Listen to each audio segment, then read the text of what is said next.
The wind came first, before the woman. Before the town knew what was coming. Dawn over the high country. A tin sign rattling above a gun shop door. Dust rising off an empty street like the ghosts of men who never got a proper burial. And then, boots on that street. A woman walking down out of the tree line on foot, 16 miles of hard road behind her, a scar running clean, from temple to jaw. Old. Pale. The kind of mark that never finishes healing. She wasn't browsing when she stepped inside. She was counting. Every window. Every door. Every place a man could hide. Because somewhere out past the ridge, a rider was already coming. A man who'd spent 2 years learning how to kill her. And the clock on the wall had just started ticking toward noon. She'd waited 14 years for this. She wasn't going to run anymore. The wind came down off the ridge before sunrise. It moved through Cedar Hollow like something, with a purpose, rattling the tin sign above Corwin Deeks's gun shop, stirring the dust on Main Street, into thin ghosts, that rose and fell, and rose again. By 8 o'clock the sky had gone the color of a bruise healing. Pale. Yellow at the edges. And the town below it sat quiet, the way towns do, before something happens, that nobody saw coming. Nobody saw her coming either. She came down, from the tree line on foot, not on horseback, which should have told somebody something. A woman walking, into town at dawn, with dust on her boots, and 16 miles behind her. But nobody was watching the tree line that morning. They were watching the sky, wondering if the wind meant rain, wondering if the herds would spook, wondering about small things. The kind of things men wonder about, when they don't know, yet that their whole day is about to bend sideways. She reached the gun shop a little after 9. Stood outside it for a moment. Looked at the door like it owed her something. Then she went in. The bell above the door gave one clean ring. Sharp. And then it went quiet, the way bells do, like even the bell knew enough to stop making noise once she was through. 2 young men stood at the counter. Silas Cobb, tall, loud, the kind of loud that comes from a man who's never once had to be quiet to survive. And beside him, Emmett Rourke, younger, still trying on Silas's confidence like a coat 2 sizes too big. They looked up. They looked at her scar first. People always did. It ran from her temple down along her jaw, a clean line, old and pale, and stubborn, the kind of mark that never really finishes healing. Some scars close. This one just settled in. Made itself a resident. Silas grinned. Well, look what the wind blew in. Emmett laughed before he even understood the joke. That was Emmett. Laughing at Silas's jokes, before the punchline landed, because that was easier than thinking of his own. Half her face tore up, Silas said, not lowering his voice, not even trying. And she still thinks she can handle iron. She didn't look at him. That was the first thing. She didn't look at him. Her eyes went past Silas, past Emmett, past the counter, past the rifle cases, to the corners of the room. To the windows. To the space between the counter and the back door. To every place a man could stand, and every place a man could hide. Not browsing. Counting. She crossed the floor slow, deliberate, her boots making that soft worn sound against the wood, and she took up a position in the far corner. Back to the wall. Line of sight to the front door, the back door, both windows. Because that's what you do. When you've spent enough of your life waiting for something to come through a door, you stop walking into rooms. You start reading them. Silas watched her go, confused by the silence, the way loud men always are confused by silence. It doesn't fit the shape of what they expect. You lost, ma'am? He called after her. Dress shop's 2 doors down. Emmett laughed again. Right on cue. She didn't answer at first. Just settled her weight against the wall, folded her hands loose in front of her, the posture of a woman who had learned somewhere, sometime, that stillness cost nothing, and told you everything. I'm exactly where I need to be, she said. Quiet. Flat. Not an argument. A fact laid down like a card on a table. And something about the way she said it took the smile off Emmett's face. Not all the way off. Just enough. Just a flicker. The kind of flicker a young man gets when he senses, somewhere underneath his own noise, that he might have picked the wrong person to laugh at. Because there's a sound people make when they're truly harmless. And there's a sound people make when they've simply decided not to be a problem yet. Hers was the second kind. In the corner near the rifle cases, an older man had gone very still. Gideon Marsh was 64 years old, silver at the temples, hands scarred rough, from 30 years of rope, and rain and worse. He'd come in to look at a Winchester he had no intention of buying, the way old men do sometimes, just to stand in a room that smelled like gun oil, and remember what it felt like to be young, and armed and certain of things. He wasn't looking at the rifle anymore. He was looking at her. Not the scar. Everybody looked at the scar. Gideon looked past it, the way a man looks past the obvious thing to the thing underneath, because that's what 30 years of scouting teaches you. The obvious thing is rarely the true thing. She'd read the room in under 4 seconds. She'd pick the one spot in the shop where nobody could come at her from behind. She stood like a woman who had done this before. Many times. In many rooms. And walked out of all of them. Gideon set the Winchester down slow, careful, like it might wake something up if he moved too fast. Because he'd seen that stillness one time before. Long ago. In a different territory, under a different sky, in the middle of a blizzard that should have killed 50 men, and somehow hadn't. He hadn't seen her face that day. Snow had a way of erasing faces, turning everyone into shapes, and shadows and steam. But he remembered the stillness. The way she'd walked the length of a stranded wagon train like death itself deciding, calm as anything, which wagons could be saved, and which couldn't. He opened his mouth. Almost said something. Didn't. Because it had been years. Because memory plays tricks. Because a scar, and a coat, and a corner didn't make a woman into a ghost from a snowstorm. Except he couldn't stop looking at her hands. The way they hung loose but ready. The way her right hand rested just slightly closer to her hip than her left. The way her eyes kept drifting to the front window every few seconds, not nervous, just checking, like a woman keeping time against a clock only she could see. Silas wasn't done yet. Silas was never done, when he thought he had an audience. "What are you here for, then?" he said, leaning on the counter, working up another grin. "We don't got much in the way of—" "I'm waiting," she said. That was all. Silas blinked. "Waiting on what?" "Just that," she said. "Nothing more." The clock above the register ticked. Steady. Patient. Uninterested in the tension building in the room around it, the way clocks always are. Outside, the street had gone strange and quiet. Too quiet for a Tuesday morning in a town that usually had wagons and dogs and children by this hour. The kind of quiet that settles over a place right before the weather turns. Or right before something worse than weather comes walking down the street. Emmett shifted his weight. Something in him, some younger, smaller part of him, that hadn't yet learned to drown its instincts in bravado, was telling him to stop talking. He didn't listen. Nobody that age ever does. "You waiting on someone special?" he said, trying for Silas's tone, and missing it by a mile. "Some fella coming to buy you something pretty?" She turned her head. Slow. And looked at him. Her eyes were pale gray.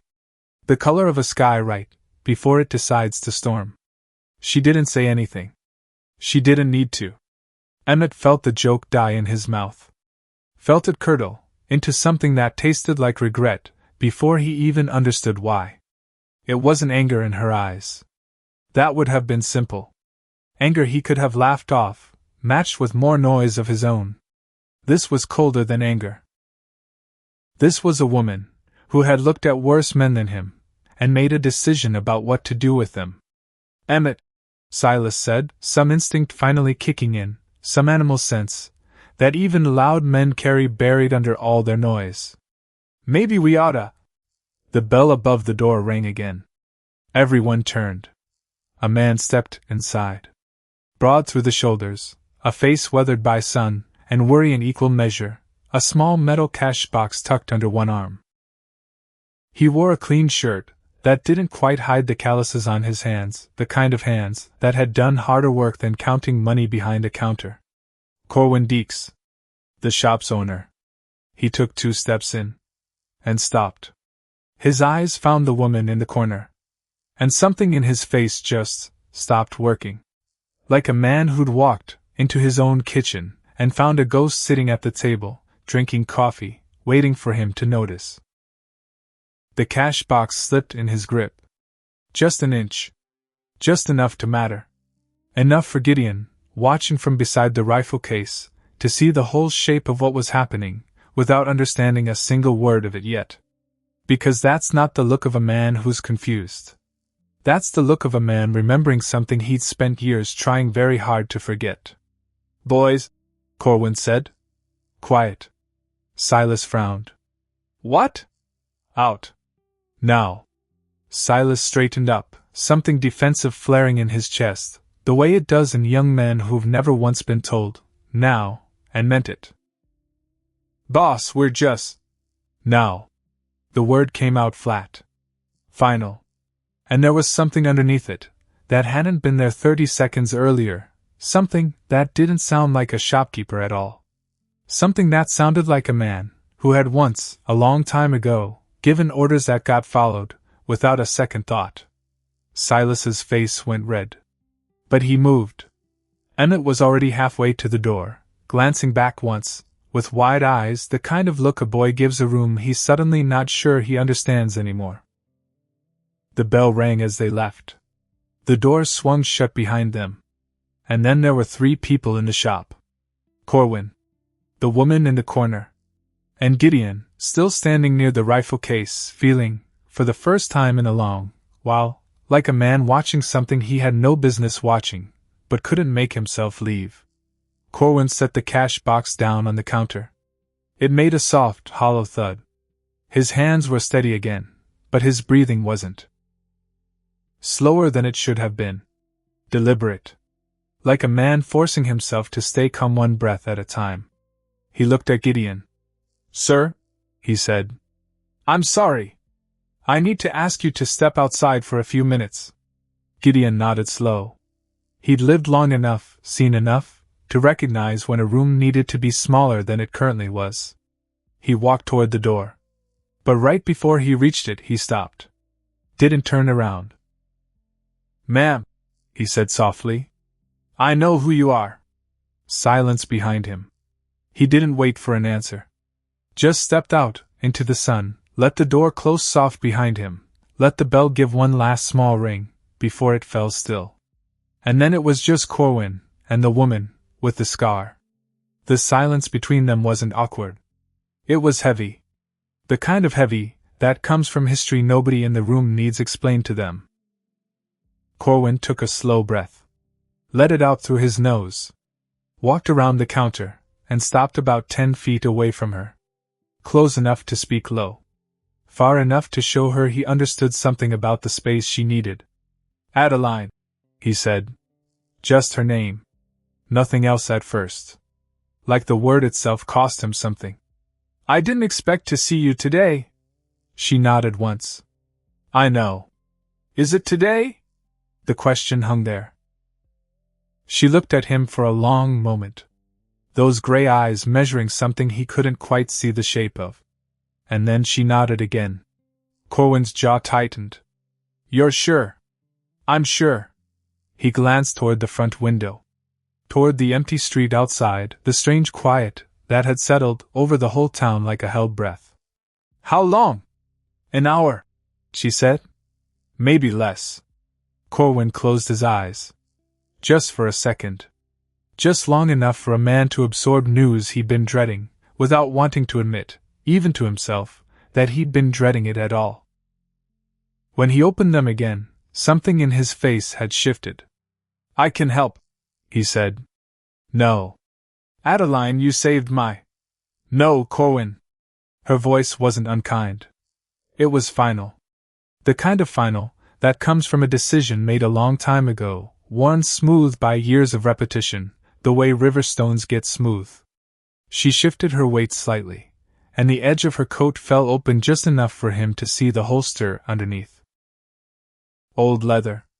Worn soft. A gun that had clearly been carried more than it had ever been cleaned for show. Corwin swallowed hard. At least let me close the shop. Clear the street. He'll see that, she said. He'll know something's wrong. Better if it looks normal. Normal. Corwin repeated the word like it had gone strange in his mouth. Nothing about this is normal. A small, sad smile crossed her face. Gone as fast as it came. No, she admitted. I suppose not. Corwin moved back behind the counter, rested both hands flat against the glass display case, staring down at the pistols beneath the surface, without really seeing them. His mind was clearly somewhere else. Somewhere colder. Somewhere years back. How'd you get the scar? He asked, quiet. Cheyenne. 3 weeks ago.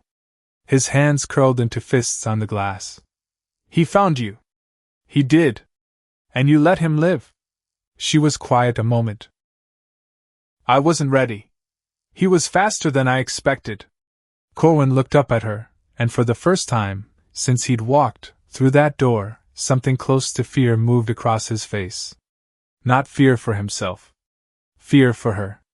What if he's faster again? Then I'll die. She said it simple. Calm. The way a person states a fact about the weather. No performance in it. No plea for him to argue her out of it. Corwin's voice dropped even lower. After everything you've survived, you're going to let it end here. In my shop. I'm not letting anything happen, Corwin. She pushed off the wall slightly, straightened. I'm finishing what started 14 years ago. And if I die doing it, at least it ends. One way or another. It ends today. He opened his mouth to argue. Closed it again. Because he'd learned, a long time ago, a lesson that had cost him more than he liked to remember. Some people cannot be talked off the road they've chosen. And the ones who spoke the calmest about it were, more often than not, the most dangerous men and women alive. Those boys outside, he said instead. Silas and Emmett. They don't know who you are. I know. They mocked you. They did. Does that bother you? She shook her head slow. They're young. They'll learn. Corwin almost smiled at that. Almost. You were always like this, he said. Even back then. Back then I was different. No, he said. You've always been exactly who you are. The rest of us just didn't see it right away. Outside, boots scraped against the wooden sidewalk. Both of them heard it. Gideon, positioning himself where he could watch the street. Where he could bear witness to whatever was coming, the way a man does, when he's decided, without being asked, to stay close. Corwin noticed her eyes flick toward the sound. Then back to him. He stayed. Corwin said. I know. Said he knows who you are. Old Scout. She said. He would. Corwin leaned forward slightly, both hands still pressed to the glass. Adeline. If this goes wrong. It won't. But if it does, then you tell them I died doing what I chose to do. Nothing more. He didn't answer right away. Because there wasn't an answer to give a woman who'd already made peace with her own ending. There was only the standing there. The listening. The bearing of it. She reached into her coat. Pulled out a small leather pouch. Set it on a barrel near where she stood. Opened it slow. Inside, brass cartridges, clean, oiled, arranged with the kind of care most people reserve for things they love. She didn't load them. Not yet. Just counted them. One by one. Like she was taking an inventory of exactly how much life she had left to spend. Corwin watched her do it, throat tight. He'd seen men prepare for a fight before. Had done it himself, once, a long time ago, under a different name, in a different uniform. But there was something about watching this woman, this quiet, scarred, patient woman, counting bullets in his shop, that made the whole thing sit heavier in his chest than any fight he'd ever stood in. How many were there? He asked, though he already knew the answer, though he'd known it for years, and asked anyway, because some questions need to be spoken out loud to feel real. Colby. How many brothers? 6, she said, without looking up from the pouch. And you brought back all 6? I did. Dead? Yes. His voice dropped to barely above a whisper. Was it worth it? She stopped counting. Looked up at him. Those winter sky eyes steady and unreadable. Ask me again in an hour, she said. The clock on the wall kept ticking. Outside, a horse whinnied somewhere down the street, far off, indifferent to everything happening inside 4 wooden walls. Corwin straightened up. Ran a hand through his hair. He looked older suddenly. Tired in a way that had nothing to do with the hour of the morning. I have to let them back in eventually, he said. Silas and Emmett. They work here. I know. They're going to ask questions. Let them ask. He nodded slow. Walked to the door. Opened it. Silas and Emmett stood outside on the sidewalk, arms crossed, trying to look casual, and failing at it completely. Gideon stood a little further down the boardwalk, leaning against a post, eyes moving up and down the empty street like a man reading whether he didn't like the look of. You can come back in, Corwin said. Silas pushed off the wall fast, some of his old anger still simmering just under the surface. What the hell was that about, boss? You can't just... I can, Corwin said. And I did. Now get inside and shut your mouth. Silas's face went red, but he walked past Corwin, without another word. Emmett followed, quieter now, something thoughtful working behind his eyes, that hadn't been there 20 minutes ago. Gideon stayed outside. Corwin caught his eye. The old scout gave one small nod. Message received. He'd keep watch. Corwin shut the door, and turned back, into the shop. The woman was still in her corner, still counting the last few cartridges, still waiting the way a person waits, when they've made peace with the fact that waiting is the only thing left to do. Silas took his place behind the counter, glaring across the room at her like she'd personally insulted him. Who the hell is she anyway? He said. Some kind of special customer? Corwin didn't answer right away. He walked slowly to the center of the shop. Positioned himself, without making a show of it, between Silas and the woman. Not obviously protective. Just present. Silas, he said carefully. You ever heard the name Frost? Silas frowned. Frost? Like the cattle outfit up near the pass? Like the widow, Corwin said. The words settled into the room slow, heavy, the way stones settle into still water. Emmett's eyes went wide. Wait. You mean? That's a story, Silas said, but his voice had already started losing its certainty. That's just something people tell around a fire about some woman who went crazy and... The door opened. Gideon stepped back inside, his face serious, the sun behind him throwing his shadow long across the floorboards. She's not a story, son. Silas turned on him. And who the hell are you? Gideon didn't flinch. Name's Gideon Marsh. Road scout for the cavalry, 20 years. Fought border skirmishes most men only hear about secondhand. His eyes moved past Silas, settled on the woman in the corner. And I know a legend, when I'm standing in a room with one. The woman set down the last cartridge. Closed the pouch. Looked at Gideon, with something close to recognition dawning behind her eyes. You're Marsh, she said. Rode under Captain Ashworth's company. Gideon nodded slow. I did, ma'am. Long time back. I heard about the ambush at Red Bend. His expression didn't move. You heard right. They said you brought 30 men out alive. Brought some out, Gideon said, and something hardened in his voice. Lost more than I brought. Something passed between them then. An understanding that needed no further words. Two people who'd stood inside violence, and come out the other side changed, carrying names of the dead in their memory like stones in a coat pocket they could never quite empty. Silas looked between them, confusion tightening into something closer to nerves. Will somebody please explain what in God's name is going on? Corwin turned to face him. You want to know who she is? Yeah, Silas said. I want to know why you threw us out of our own workplace for some woman with a... Watch your mouth, Corwin said, and his voice went cold in a way none of them had heard from him before. Silas stopped mid-sentence, the color draining a little from his face. Corwin took a breath. Spoke slow, deliberate, the way a man speaks when he's laying something heavy down on a table and wants everyone to understand its weight. Her name is Adeline Frost, he said. 14 years ago, her husband and 9 other men were killed in a night raid up near the northern range. 6 brothers did it. Rode under the Colby name. Emmett's face had gone pale. The Colby gang, he said, barely above a whisper. That's right. Silas shook his head, some stubborn defiance still holding on. Okay. So she lost her husband. That's terrible. But what's that got to do with? She tracked them, Gideon said quietly. All 6. Across 3 territories. 18 months.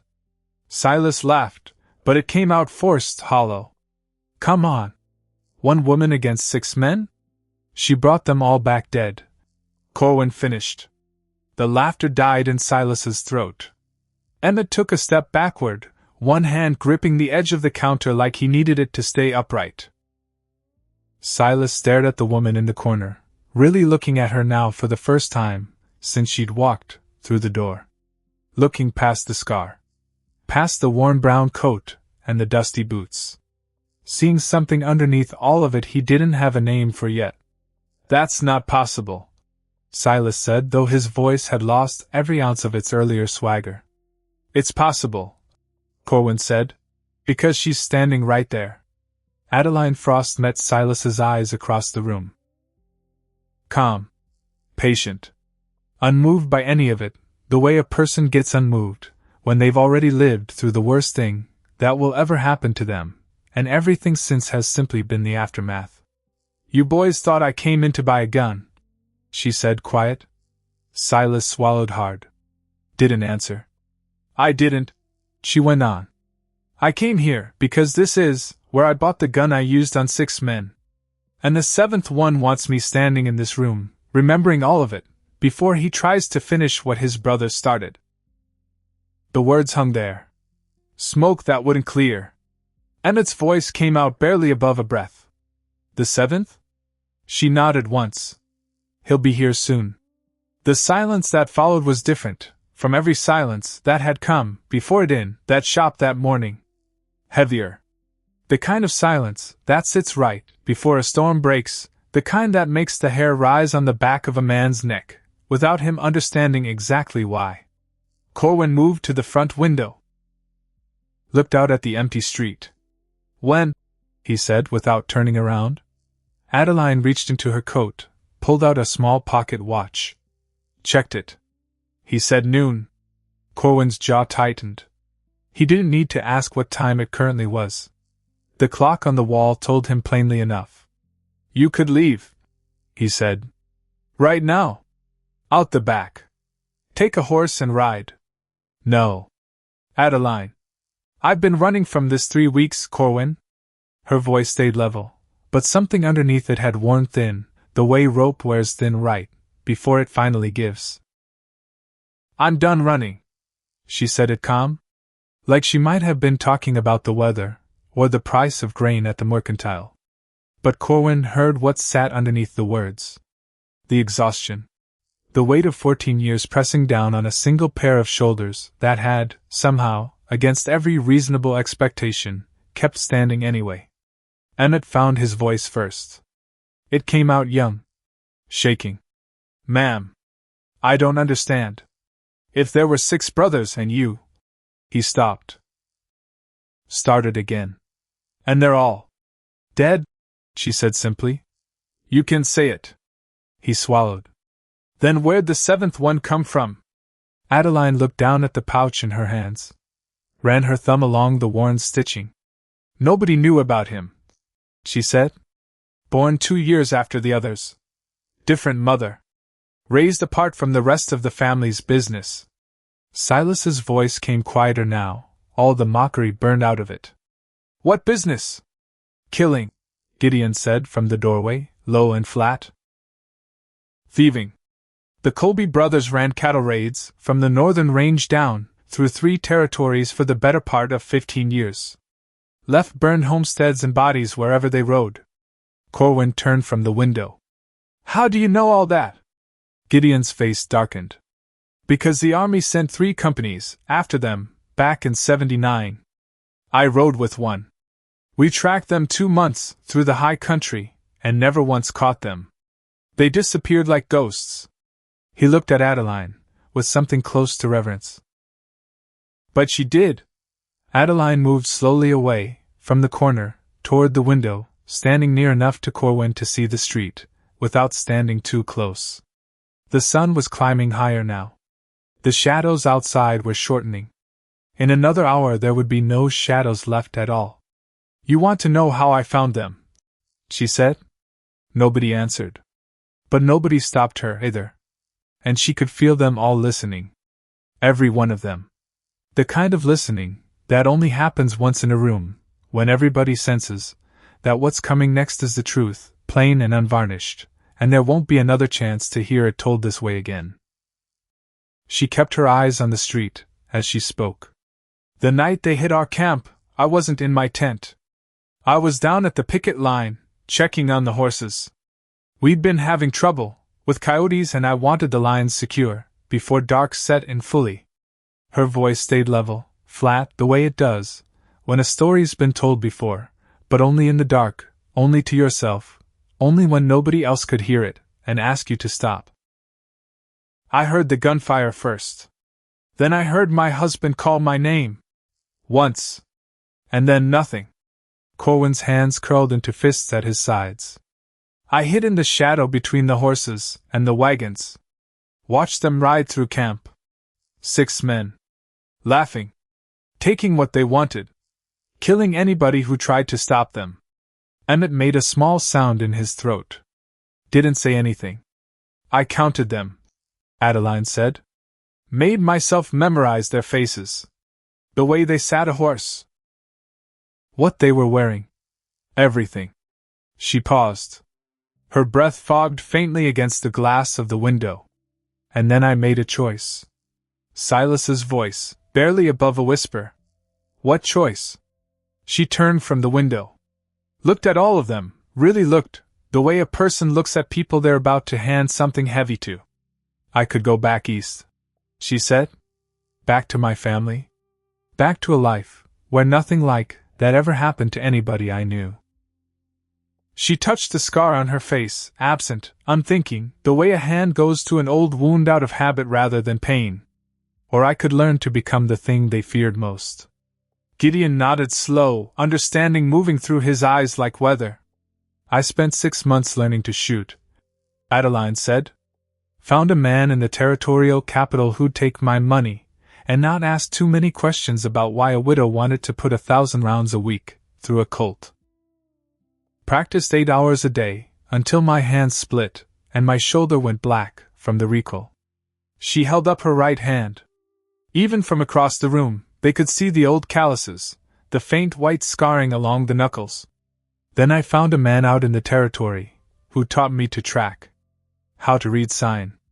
How to move through open country, without being seen by anything, man or animal. Emmett was staring at her now the way a person stares at something they're not sure is a dream, or a nightmare, unable to decide which, unwilling to look away either way. It took 18 months, Adeline said, to find all 6 of them. They'd scattered after the raid. Figured they were safe. Figured nobody would come. Her voice went quieter. They were wrong. The clock on the wall ticked on, indifferent, the way clocks always are to the weight of what gets said beneath them. Corwin cleared his throat. Adeline. You don't have to.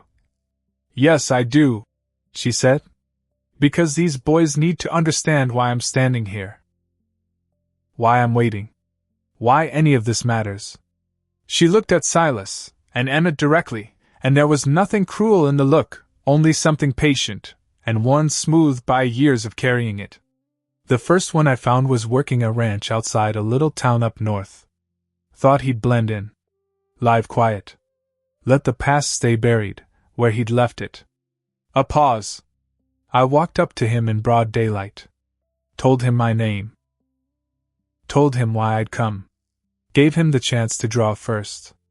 Emmett asked, voice shaking. Did he? He drew, she said. I was faster. The words came out simple. Final. No pride hiding in them. No shame either. Just fact laid flat on the table between them. The second one ran. She went on. I tracked him 3 days through the high country. Found him trying to cross a river at night in the dark. He drowned before I could reach the bank. Gideon's expression didn't change, but something shifted in the set of his shoulders. Recognition. The particular kind of recognition that comes from understanding exactly what it costs a person to keep going 3 days through wild country without stopping. The third and fourth were together, Adeline said. Brothers in blood and in crime both. Barricaded themselves in a lined shack, figured they could wait me out. How long? Silas asked, quiet now, all the earlier bravado long gone.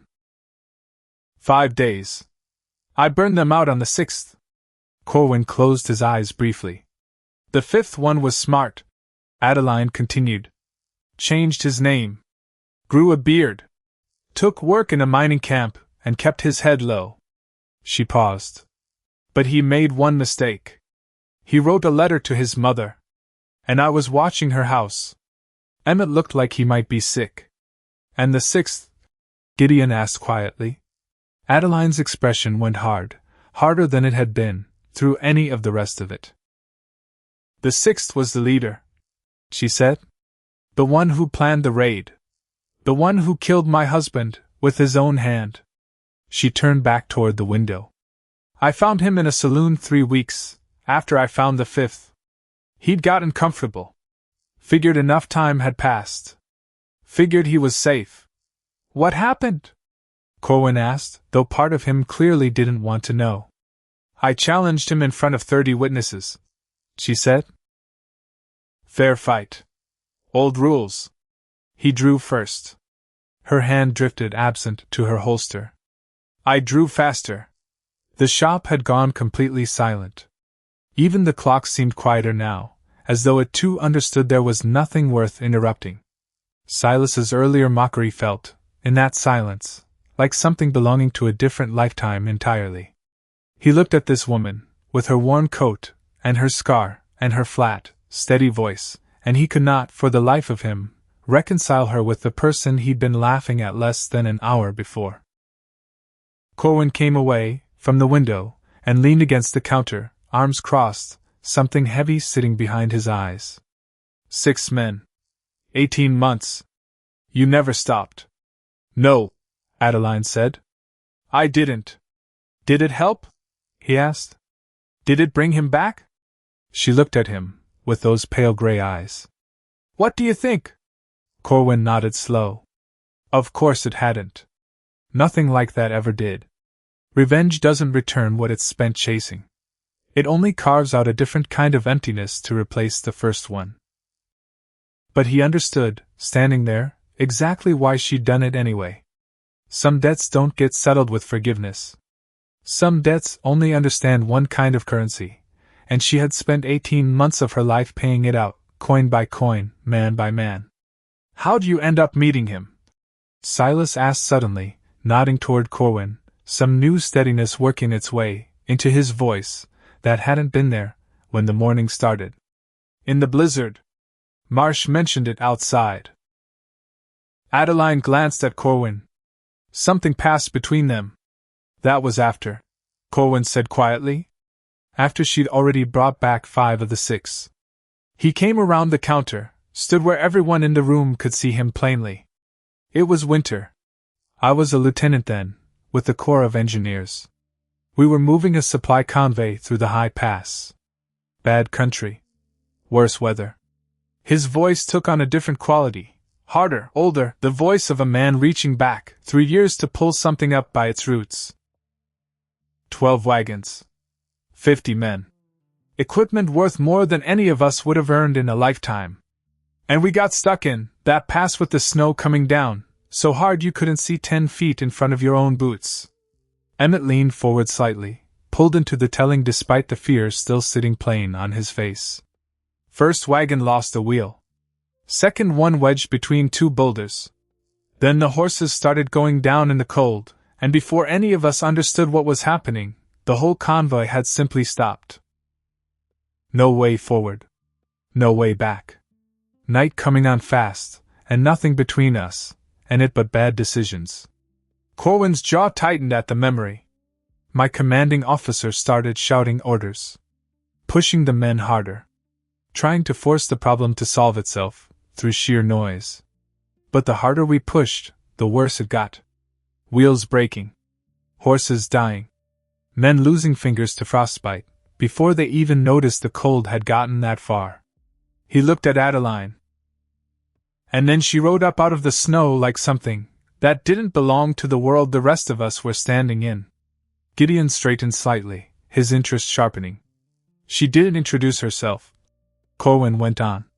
Didn't ask a soul's permission. Just started walking the length of the wagons. Checking angles. Weight. Terrain. I thought she'd lost her mind. Corwin admitted, something almost like a smile ghosting across his face at the memory.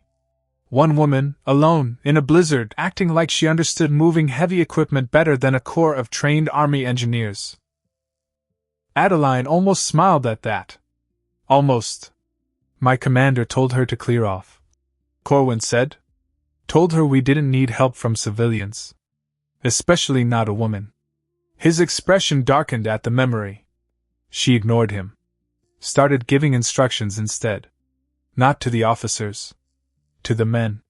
Told them where to stand the horses. Where to set the leverage points. How to redistribute the weight, so the wheels would hold. And they listened to her? Silas asked, disbelief creeping back into his voice, though gentler now than it had been an hour ago. Not at first, Corwin said. But I did. Because I'd seen enough stuck wagons in my life to recognize when somebody understood the problem better than pride ever would. He walked to the window, looked out at the same empty street Adeline had been watching all morning. Took 6 hours. But she got every wagon moving. Every single man out alive. Not through force. Through patience. Through understanding how things actually work instead of how men like to think they ought to. Gideon nodded, something like approval settling over his weathered face. Leverage over strength. Exactly, Corwin said. By the time we cleared that pass, the temperature had dropped another 20 degrees. One more night stuck up there, and we'd have lost men. Maybe all of us. He turned to face the room. 50 men lived because of her. Myself included. The weight of that statement settled over everyone standing in the shop.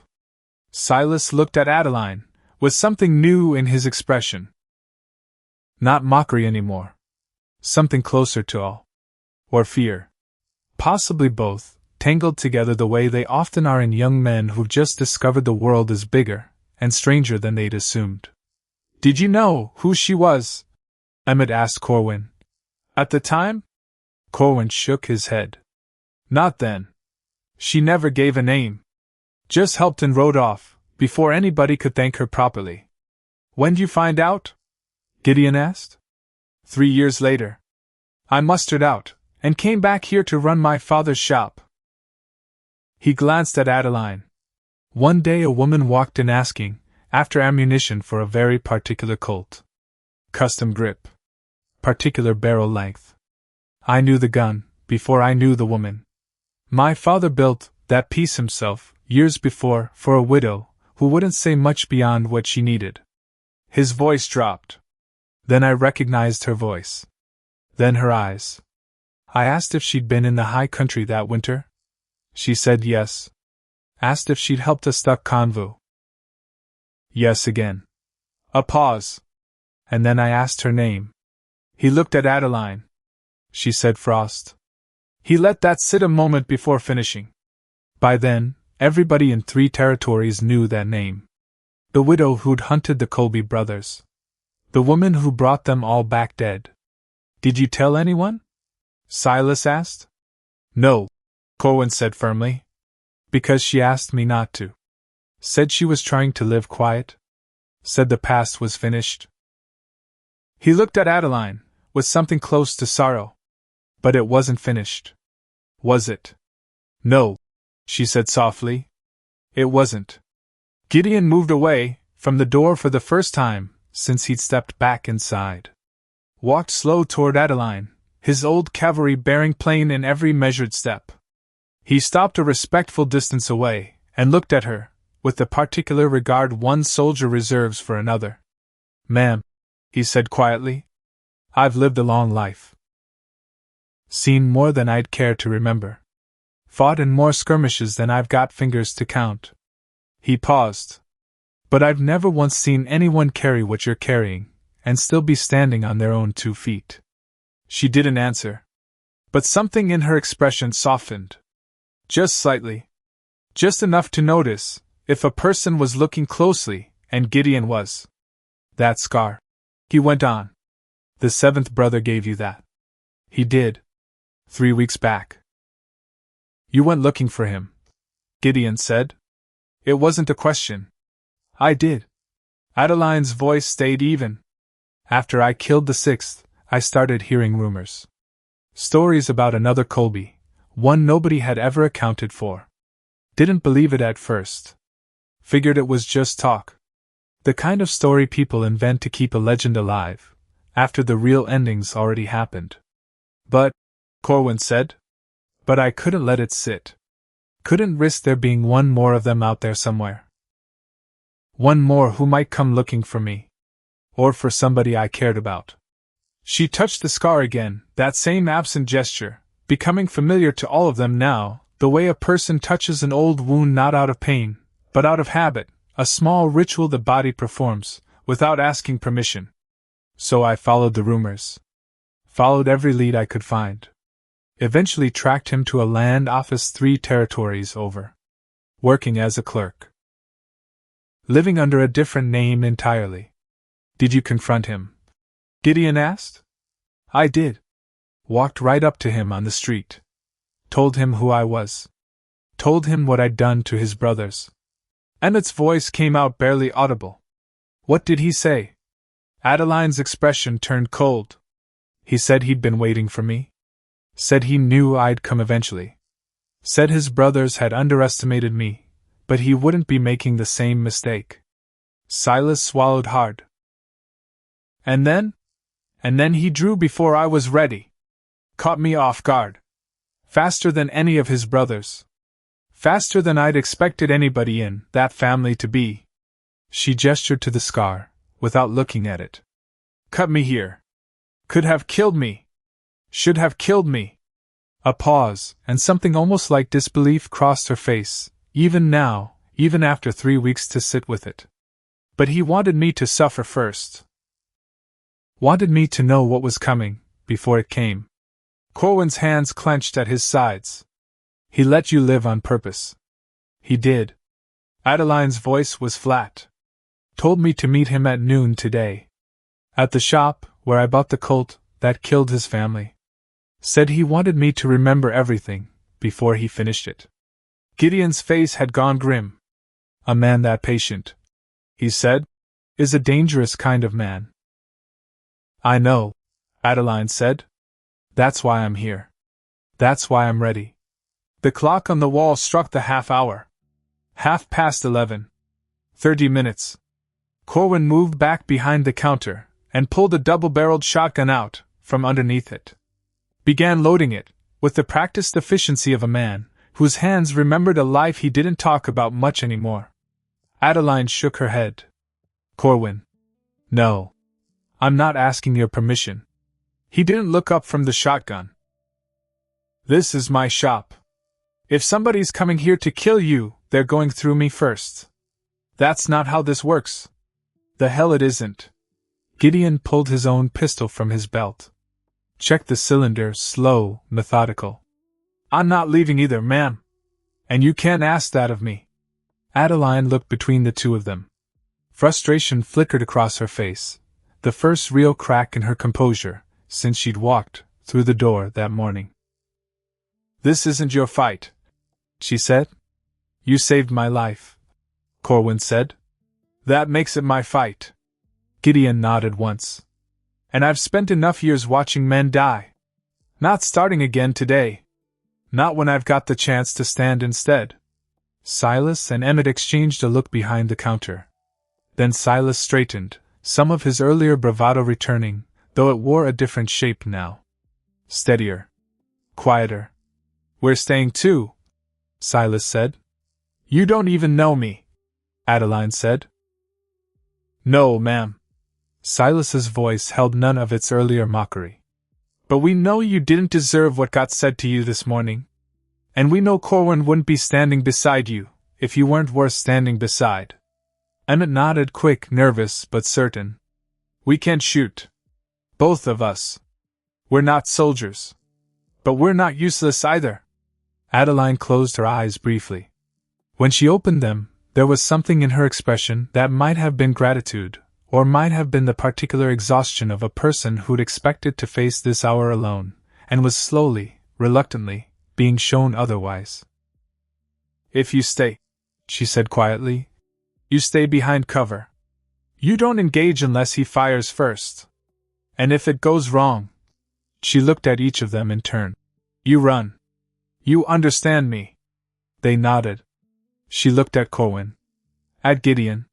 Same goes for you. Corwin's expression was stubborn as a fence post. Adeline. I mean it. I mean it too. His hands finished loading the shotgun, set it down flat on the counter. You saved 50 men. I'm just one. That debt isn't anywhere close to paid. There is no debt, Corwin. Her voice went soft. There never was. You don't owe me your life. You owe me your living. The distinction landed on him like something physical. Like a hand pressed flat against his chest. Because she was right. She had always, somehow, been right about the things that mattered most, even when nobody wanted to hear them stated so plainly. I'm keeping the shotgun anyway, Corwin said finally. She didn't argue that one. The clock ticked toward the hour. Outside, the street remained empty, but the quality of that emptiness had changed somehow. Deepened. Like the whole town had drawn a breath, and was holding it, waiting to see what the day would decide to become. Adeline reached into her coat, and drew her gun for the first time since walking in. A Colt. .45. Single action. The grip worn smooth by 14 years of use. The barrel carrying a patina that spoke of careful maintenance and hard, constant service. This wasn't a showpiece. This was a tool. A companion. An extension of a will that had, for 14 long years, refused to break no matter how many times the world tried to see it broken. She checked the cylinder. 6 rounds. All loaded. Then she did something that surprised every person in the room. She smiled. Not a happy smile. Not a cruel one either.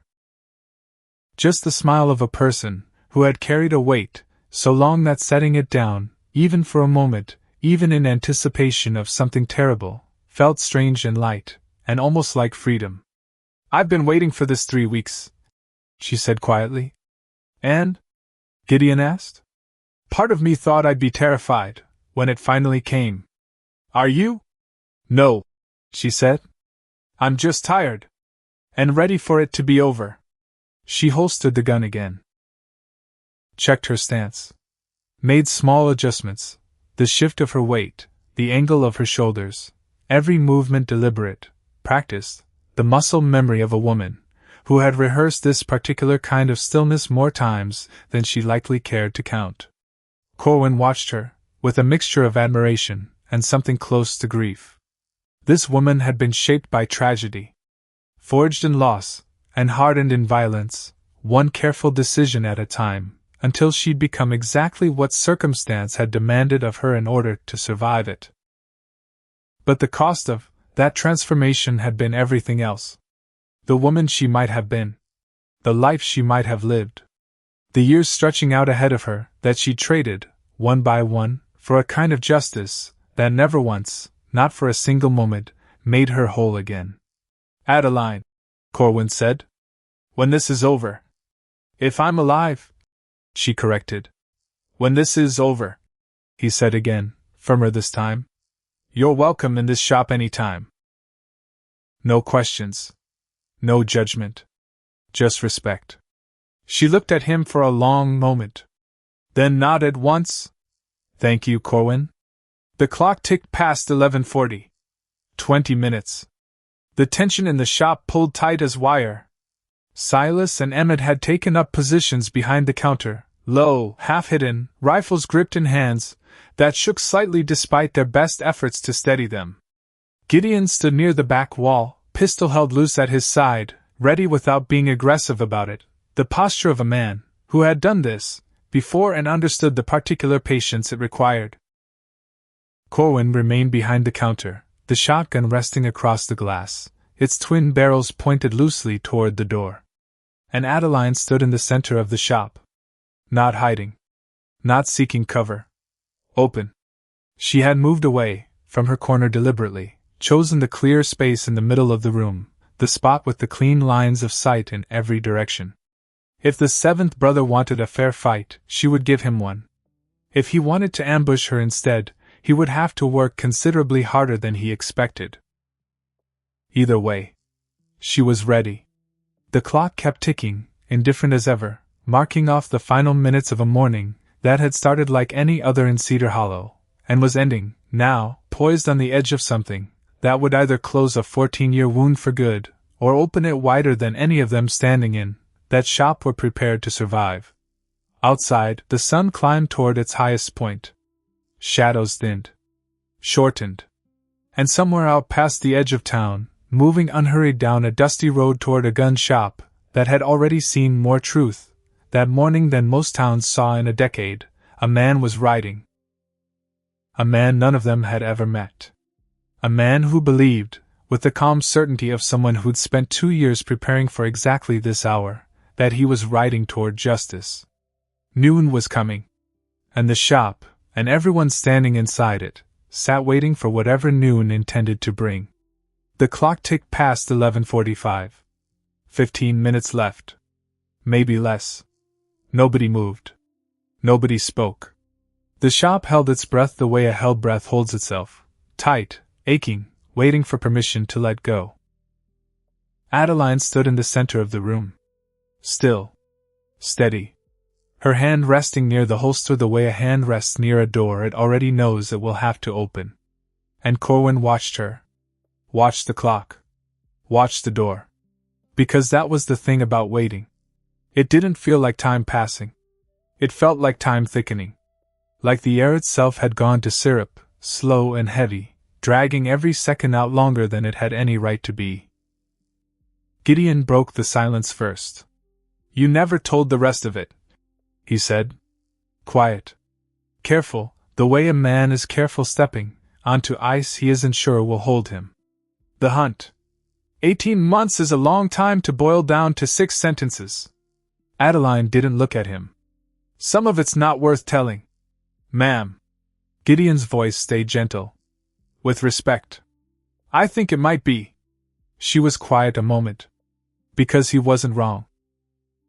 Because there were things sitting in her chest that had never once made it out into open air, not even to Corwin, not even in 14 years of knowing him, and something about this hour, this last hour, maybe her last hour altogether, made the weight of keeping them buried feel suddenly, unbearably pointless. There was a 7th hunt, she said. Before I even knew there was a 7th brother. Silas looked up sharp from behind the counter. A 7th hunt. Not him, Adeline said. One of the 6. The 3rd one. Before the line shack. Before I'd burned him and his brother out. She stopped.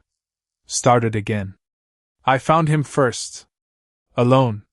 Before I knew his brother was even traveling with him. Her voice thinned out, went careful, the way voices go, when a person is picking their way through something sharp. He was young. Younger than I expected. Scared, when I found him. Really scared. Not performing it. Not posturing like the others did, when they finally understood what was standing in front of them. Corwin's hands had gone still on the shotgun. And I hesitated. Adeline said. The words dropped, into the room like stones, into still water. I had him, she said. Clean shot. No cover between us. And I hesitated. Because he looked so young. Because some part of me, some part one thought I'd killed off months earlier, wanted there to be a version of this, where I didn't have to become the thing I'd already half become.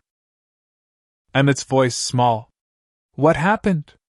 He ran, Adeline said. And I let him. Told myself I'd find him again, when I was ready. Told myself hesitating once didn't undo everything I'd already done. She looked down at her hands. 3 weeks later he found his brother. The fourth one. Rendezvoused with him at that line shack I told you about. Except before they barricaded themselves in. She stopped. Because this was the part. This was the part she never said out loud to anyone, not even Corwin, not even in the years of quiet visits and careful friendship that had grown up slow between them like something planted in bad soil, that somehow, against odds, still managed to root. Before they barricaded themselves in, she said again, forcing it out now, they rode through a homestead. 2 days' ride from where I'd let him go. A family. Not connected to any of this. Not connected to me, or to my husband, or to any single piece of the debt those 6 men owed. The shop had gone utterly silent. They killed the husband, Adeline said. And the wife. Because the boy I'd let run wanted to prove to his older brother that he wasn't soft. That the woman who'd had him dead to rights, and let him go hadn't left a mark on him. Gideon's jaw tightened. Corwin's face had gone the color of old ash. So I burned the shack, Adeline said, and her voice had gone flat now, flat the way a voice goes, when a person has decided the only way through a thing is straight, with no detour, no softening. 6 days I waited them out. And on the 6th I burned it, because I would not hesitate again. Because hesitating had already cost 2 people their lives, who had nothing to do with any of it. Because... She stopped herself. Breathed. Because I learned that mercy, given wrong, at the wrong moment, to the wrong man, isn't mercy at all. She said. It's just cowardice wearing mercy's coat. Nobody said anything for a long moment. Because what was there to say? What words existed that could sit comfortably next to a story like that one? Silas, who 20 minutes ago had been laughing at this woman's scar, now stood behind the counter, with his jaw slack, and his rifle forgotten in his hands, staring at her like the floor beneath him had shifted somehow, quietly, without him noticing, until just now. That's why you never hesitated again, Emmett said. Not really a question. That's why, Adeline said. I have spent every hunt, since counting the cost of doing anything less than what needed doing. Which is a heavier thing to carry than most people understand. Because it's easy to imagine yourself as merciful. It is much harder to sit with the arithmetic of what mercy sometimes actually costs. Corwin set the shotgun down on the counter. Just for a moment. Just long enough to press both hands flat against the glass and steady himself. Because he had known her for years. Had thought, in all that time, that he understood the shape of what she carried. He hadn't. Not really. Not until just now. Gideon cleared his throat. And something in the way he did it, careful, deliberate, a man working up to a confession of his own, made Adeline look at him directly for the first time since he'd asked his question. There's something I should tell you, he said. Ma'am. Before this hour runs out. Gideon. Let me finish. His voice had gone rougher than before, an old man's voice reaching for words it had clearly avoided reaching for a long time. The company I rode with. The one that chased the Colby brothers through the high country back in '79. We had them. Once. Cornered in a box canyon 2 days north of where your camp would be raided 6 years later. The room went very still. We had orders to bring them in alive, if possible, Gideon said. For questioning. There'd been talk they knew where a bigger outfit was operating out of further west. Higher-ups wanted names, not corpses. Adeline's face had gone pale. I was young, Gideon said. 26. Eager to prove I could think instead of just shoot. And when the moment came, when I had a clean line on the eldest brother, the one who'd have made the whole thing simple, I held my fire. Because I wanted to bring him in talking. Because I thought that was the smarter play. The better soldier's play. His hands had curled into fists at his sides. They slipped the canyon that night, he said, through a game trail nobody on the survey maps had marked. And 6 years later, they rode into your camp and did what they did. The silence that followed was different from every silence that had come before it that morning. Because this wasn't just grief now. This was something colder. Something that reached backward through 14 years and touched two strangers who had never met until this very hour, and tied them together with a rope neither one of them had ever known was there. You're telling me, Adeline said very quiet, that you had the chance to end this before it started.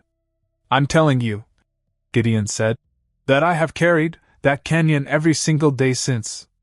That I did not know, could not have known, what those men would go on to do. But I have wondered, more nights than I can count, whether a braver, less careful young soldier might have saved your husband's life, before your husband ever knew there was a threat to be saved from. Adeline said nothing.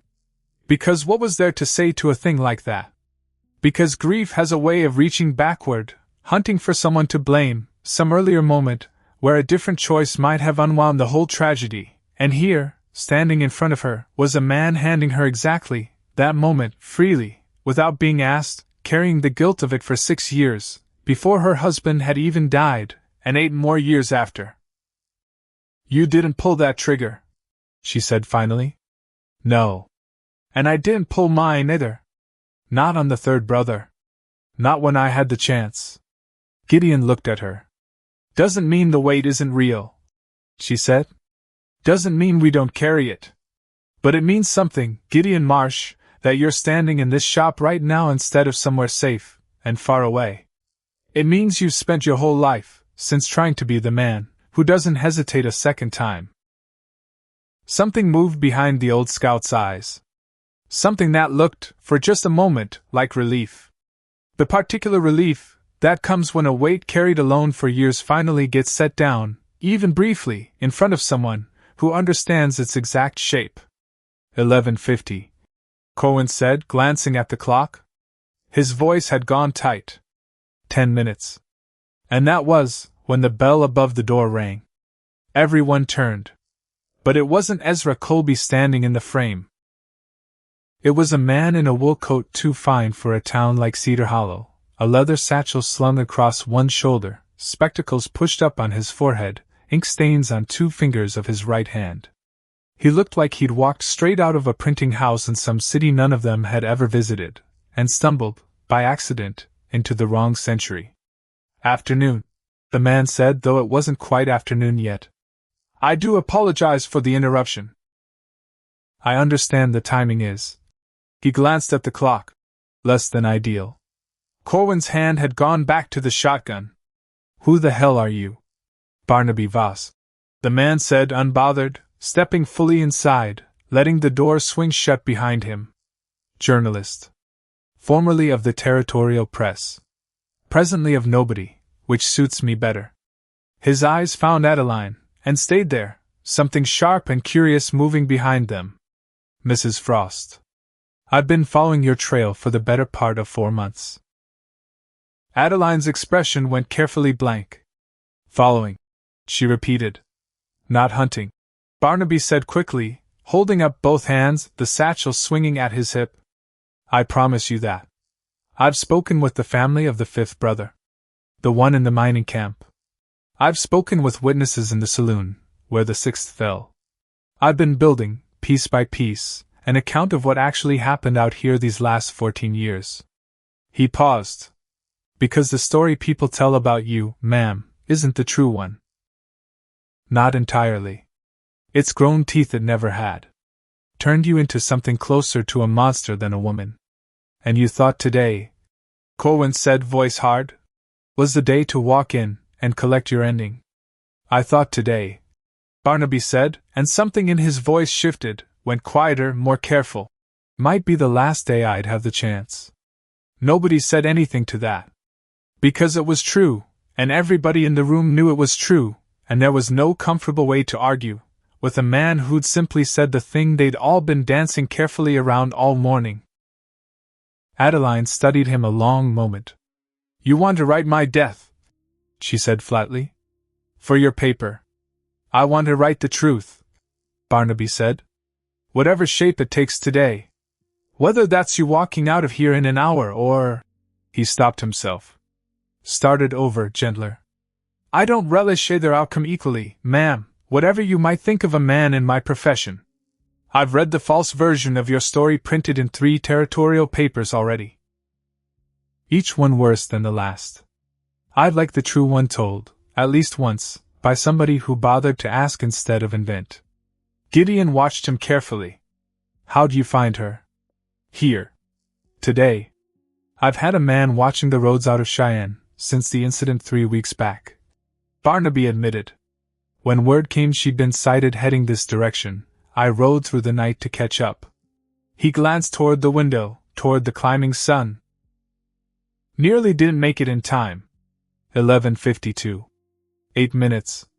And that was when the bell rang again. This time it wasn't a stranger.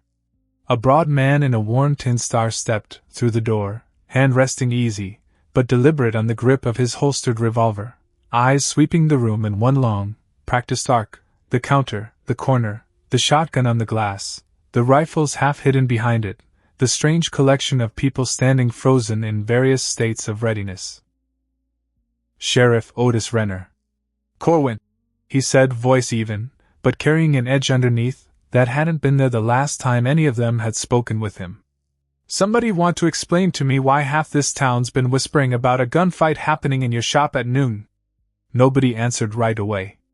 Because there wasn't a version of the truth that made this simpler to say out loud. Sheriff, Adeline said finally, stepping forward slightly. This is between me and one man. Nobody else needs. Mrs. Frost. Otis said her name careful, like a man laying down a card he'd been holding a long while, waiting for the right moment. I know who you are. Been knowing for going on a year now. Territorial Marshal's office sent a bulletin through here last spring. 6 killings across 3 territories. All of them men, with warrants attached, I'll grant you.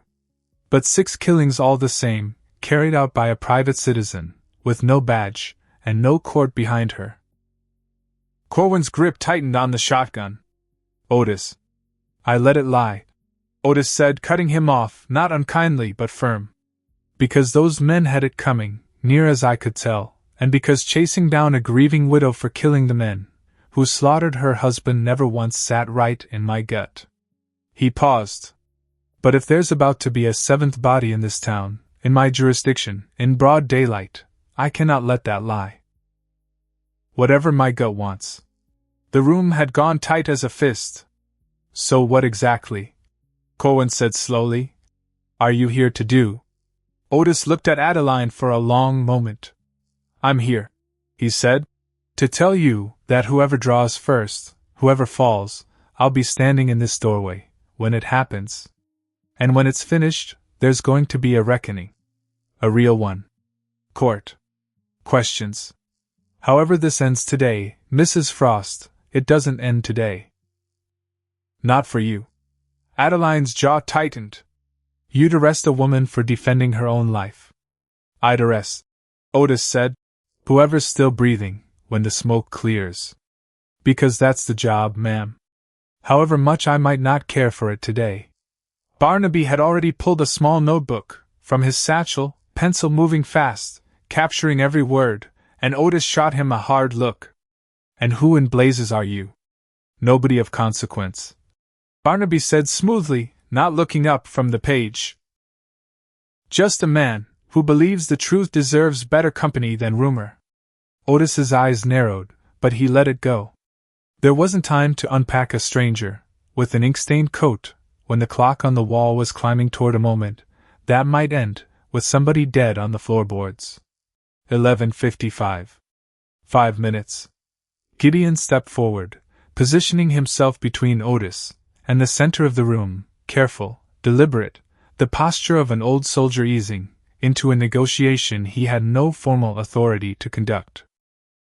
"Sheriff," he said, with respect, "there's a man riding toward this shop right now who's spent 2 years planning to kill this woman.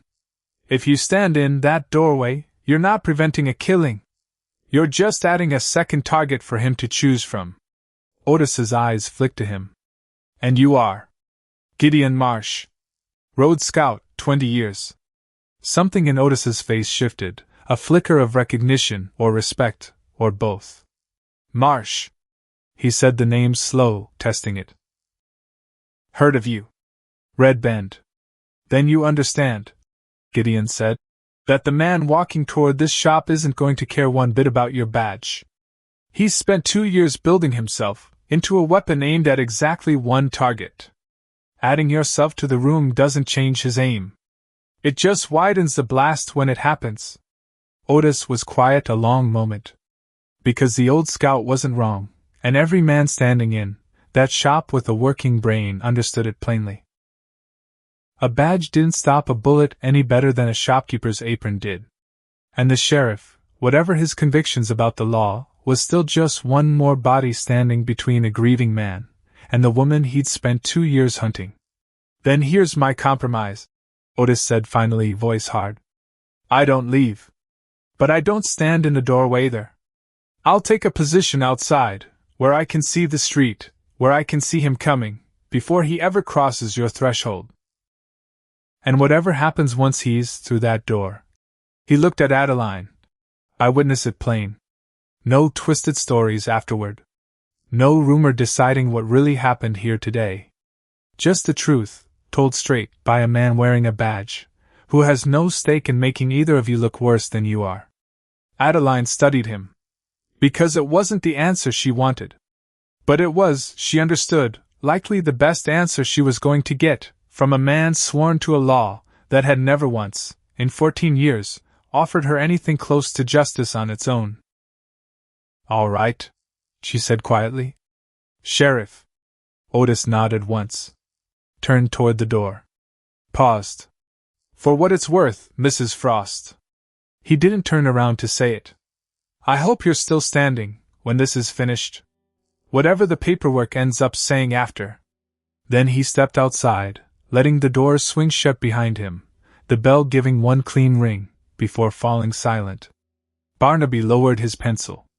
Looked around the room, at Corwin's white-knuckled grip on the shotgun, at Gideon's careful stillness, at Silas and Emmett crouched low behind the counter, with rifles they never had cause to use against another human being, at Adeline standing in the center of it all, unmoved, unbothered, the eye of a storm that had been building for 14 years, and was finally, in the space of a handful of minutes, about to break. 11:58, Corwin said. His voice had gone hoarse. 2 minutes. Adeline drew a slow breath. Let it out. Because 14 years had led to this moment. 14 years of grief, and violence and hunting men, through wilderness that hadn't wanted her there any more than it had wanted the men she was chasing. 14 years of becoming something harder than human, something that didn't break, didn't bend, didn't stop, no matter what it cost her, no matter who it left behind grieving in her wake, the boy she'd let run once, and the 2 innocent lives that mercy had cost, the young scout who'd hesitated in a canyon, and carried that hesitation for 2 decades, the sheriff standing outside, with a badge that meant nothing to the man riding toward them, the journalist with his notebook trying to catch the truth before it slipped away like smoke. And now it was almost over. One way or another. Whatever happens, Adeline said, quiet, not looking at any of them in particular. I want it understood. Nobody in this room owed me today. Not one of you. And every single one of you stayed anyway. Nobody answered. Because there wasn't an answer that fit. Because sometimes the only response to a thing like that is silence, and the silence itself says everything that needs saying. The hoofbeats came first. Faint. Far off. From the east end of town. Slow. Deliberate. Unhurried. Every head in the shop turned toward the sound at once, the way heads turn toward thunder, before the storm has even fully arrived, some animal instinct in all of them recognizing the shape of what was coming, before their minds had fully caught up. Adeline's hand dropped to her gun. Not drawing. Just resting there. Ready. Corwin's finger found the trigger guard of the shotgun. Gideon's expression went hard, and still, the particular stillness of an old soldier settling into a fight he'd long ago made peace with the possibility of not surviving. Silas and Emmett held their breath behind the counter, rifles trembling faintly in hands too young to have ever imagined, 20 minutes earlier, that this was how their morning would end. Barnaby's pencil hovered over the page, forgotten. And outside, somewhere past the window, past the empty street, past the sheriff standing watchful in the sun, the hoofbeats grew closer. Slower than a man riding with purpose. Faster than someone simply passing through. The pace of a man who knew exactly where he was headed. And wasn't in any particular hurry to arrive there. Because he had waited 2 years for this hour. And 2 more minutes, now, meant nothing at all. The hoofbeats stopped somewhere just past the edge of the window's view. A moment of perfect, terrible silence. And then, faint but unmistakable, the sound every person in that shop had been dreading since the sun first climbed over the ridge that morning. Boots. Hitting the wooden sidewalk outside. Slow. Unhurried. Coming closer. The door opened. Slow. Like the man on the other side of it wanted the sound of the hinge to be the first thing anyone remembered about this moment. A man stepped inside. Tall. Lean. Dressed in black except for a silver buckle catching the noon light. Hat pulled low. But the eyes underneath it were visible enough. Cold. Patient. The eyes of a man who had rehearsed this exact doorway in his mind so many times that walking through it for Rio barely registered as anything new at all. He closed the door behind him. Soft. Careful. The bell gave one small jingle, and then went still, the way it always did, indifferent to whatever walked through beneath it. For a moment, nobody moved. His gaze swept the room. Took in Corwin behind the counter, shotgun resting heavy in his grip. Took in Gideon against the back wall, pistol loose but ready. Took in Silas, and Emmett crouched low, rifles trembling in hands too young for this. Took in Barnaby near the door, notebook forgotten, pencil frozen midair. And then his eyes found Adeline. Stayed there. A slow smile crossed his face. Hello, Adeline. His voice came out soft. Almost gentle. The kind of voice a man uses greeting an old friend, after a long absence. It made the hair rise on the back of Corwin's neck. Ezra, Adeline said. Simple. Flat. The man, Ezra Colby, lifted his hat, with one hand. Set it on a shelf near the door. A strange, polite gesture. Like he was a guest in somebody's home, and didn't want to track dirt across the floor. You're punctual, he said. I appreciate that. You said noon. It's noon. So it is. He took 2 steps further inside. His hand rested near his holster. But he made no move toward it. Not yet. Corwin's finger tightened on the trigger. Adeline gave one small shake of her head. Not yet. Ezra noticed the gesture. His smile widened, just slightly.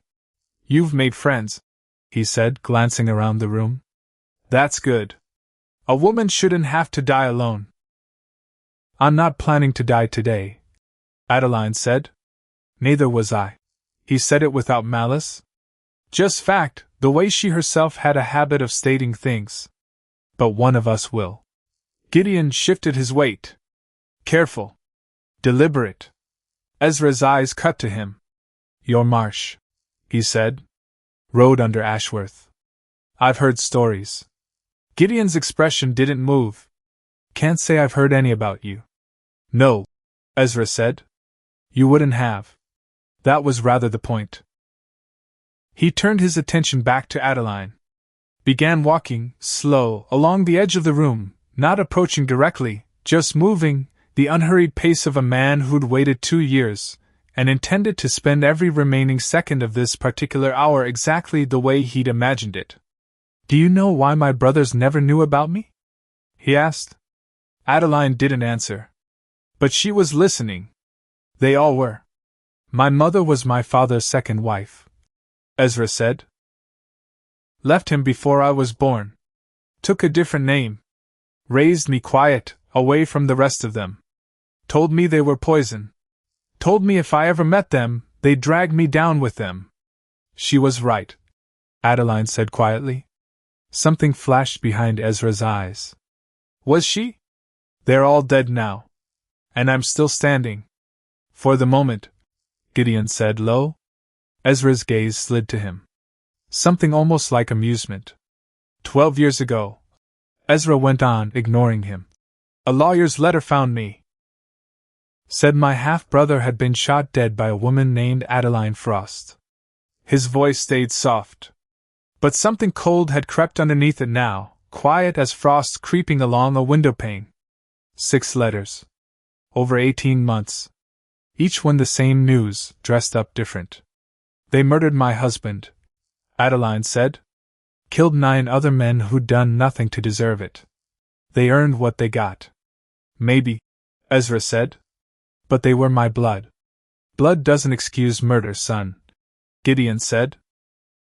Ezra turned on him, something sharper now moving across his face. You're not family, he said. You don't know what it is to learn you had 6 brothers only, after every one of them was already in the ground. I know what it is to lose men I served beside, Gideon said steady. Good men. Yours weren't good men. They were still mine. Silas, from behind the counter, couldn't hold his tongue. But you never even met them, he said. How can you? Ezra's eyes snapped to him. Silas flinched back, suddenly remembering exactly what kind of man was standing 8 feet away from him. Just because I never met them, Ezra said, doesn't mean I didn't know them. He looked back to Adeline. 2 years learning everything I could. Every name. Every story. Every person who mattered to you. A pause. I know about him. He tilted his head toward Corwin. The convo. The blizzard. The debt he thinks he can never repay you. Corwin's grip on the shotgun tightened. I know all of it, Ezra said. And I chose this shop. Not just for what it symbolizes, but because I wanted the people who love you to watch it happen, to carry that weight afterward. The way I've carried the weight of 6 brothers I never got the chance to know. This doesn't have to end the way you think, Corwin said. Walk away. Nobody else has to die today. Ezra didn't even glance at him. That's not how this works. It can be. I want justice, Ezra said. No, Gideon said quietly. You want revenge. Different animal. Ezra turned to him, genuinely curious. Is it? From where I'm standing they wear the same face. Adeline spoke before Gideon could answer. Revenge is about making yourself feel better, she said. What I did to your brothers wasn't that. It was accounting. Accounting. Ezra's smile turned bitter. Cold word for murder. They weren't murdered. They were made to answer. Who appointed you judge? Nobody, Adeline said. I appointed myself. Because there was nobody else who would. The truth of that sat in the room a long moment. Out here, in country this far, from any real courthouse, law was a distant rumor most days. Justice was something you built yourself, brick by brick, or you went without it entirely. So you took the law, into your own hands, Ezra said. I did. And now I'm doing the same. Adeline nodded slow. Yes, she said. You are. And that's why one of us doesn't leave this room breathing. Ezra moved a step closer. Not aggressive. Just closing the distance, slow, deliberate. Corwin's finger twitched against the trigger. He held his fire. Can I ask you something? Ezra said. Adeline waited. The scar I gave you. Does it hurt? She touched it, absent. Not anymore. I could have killed you in Cheyenne. You understand that. I understand it. So why didn't I? Their eyes held. Because you wanted me to suffer, Adeline said. Wanted 3 weeks of knowing exactly what was coming. That's part of it, Ezra admitted. His voice had gone quieter now. But there's more. He looked around the shop, slow, taking in every detail like a man cataloging a room he intended to remember for the rest of his life, however long or short that turned out to be. I wanted you to come back here, he said. To this place. Where you bought the gun that killed my brothers. A pause. I wanted your last thoughts to be about what you'd done. The only lives I destroyed, Adeline said, were the ones that needed destroying. You destroyed mine. And there, for just a moment, something raw broke through the careful mask he'd been wearing since he'd walked through that door. I never knew them, he said. Never got the chance to decide for myself what kind of men they were.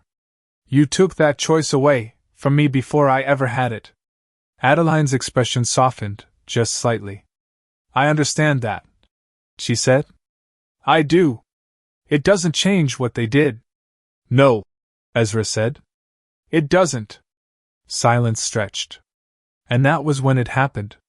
Emmett, crouched behind the counter, rifle shaking in hands too young, and too frightened to hold it steady any longer, shifted his weight wrong.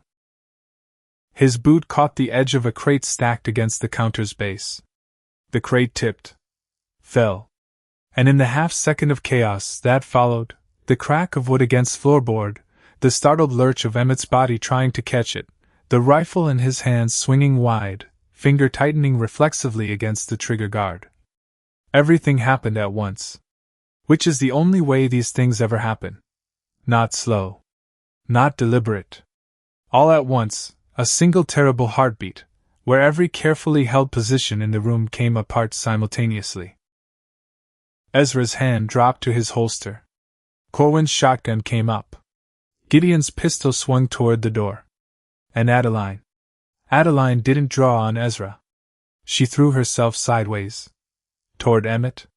Toward the rifle swinging loose, and wild in his panicked grip, because whatever else was true in that room, whatever 14 years of grief had made her into, she was not going to let a 19-year-old boy die today, over a fallen crate, and a trembling trigger finger. She hit Emmett's shoulder. Knocked the rifle skyward. It fired into the ceiling. A deafening crack, plaster raining down in a fine white cloud, the whole shop ringing with the sound of it. And Ezra. Ezra hadn't drawn. His hand had gone to his holster. Stayed there. Frozen. Because he had a clean shot. In that half-second of chaos, with Adeline's back turned, her body twisted toward Emmett instead of toward him, he had the cleanest shot he was ever going to get. And he hadn't taken it. The room went still, the echo of the gunshot fading into the rafters, dust still drifting down, through the shaft of noon light angling, through the front window.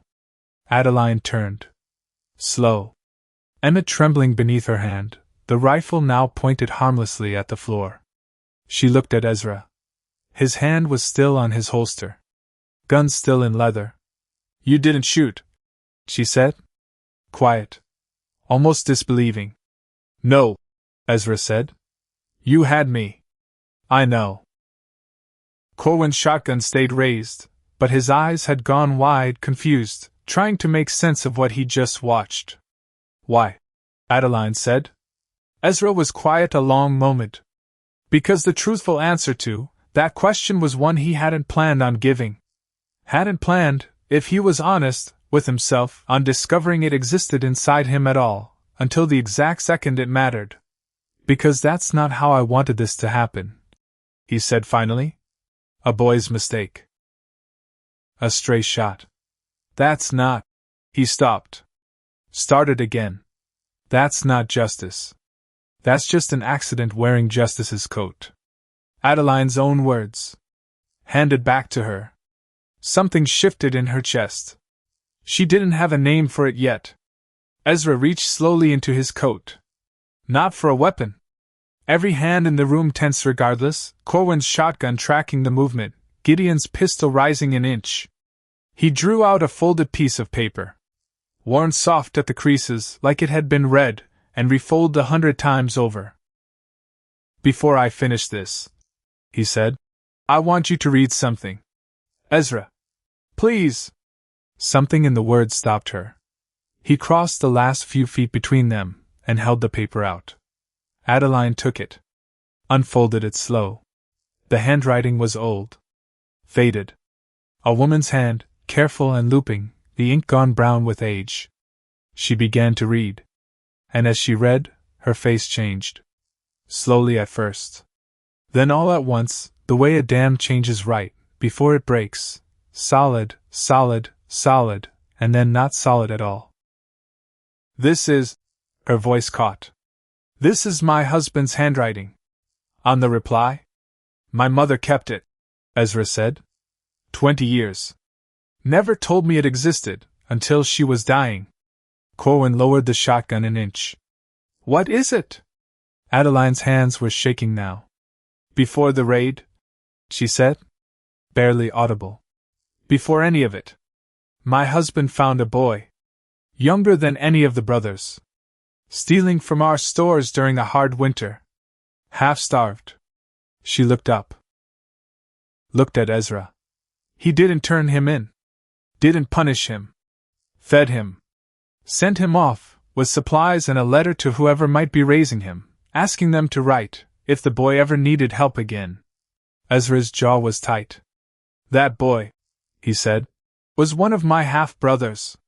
The youngest of the 6. Years before he ever became what he became. The room had gone utterly silent. Your husband, Ezra said, showed mercy to my family once. Long before any of this.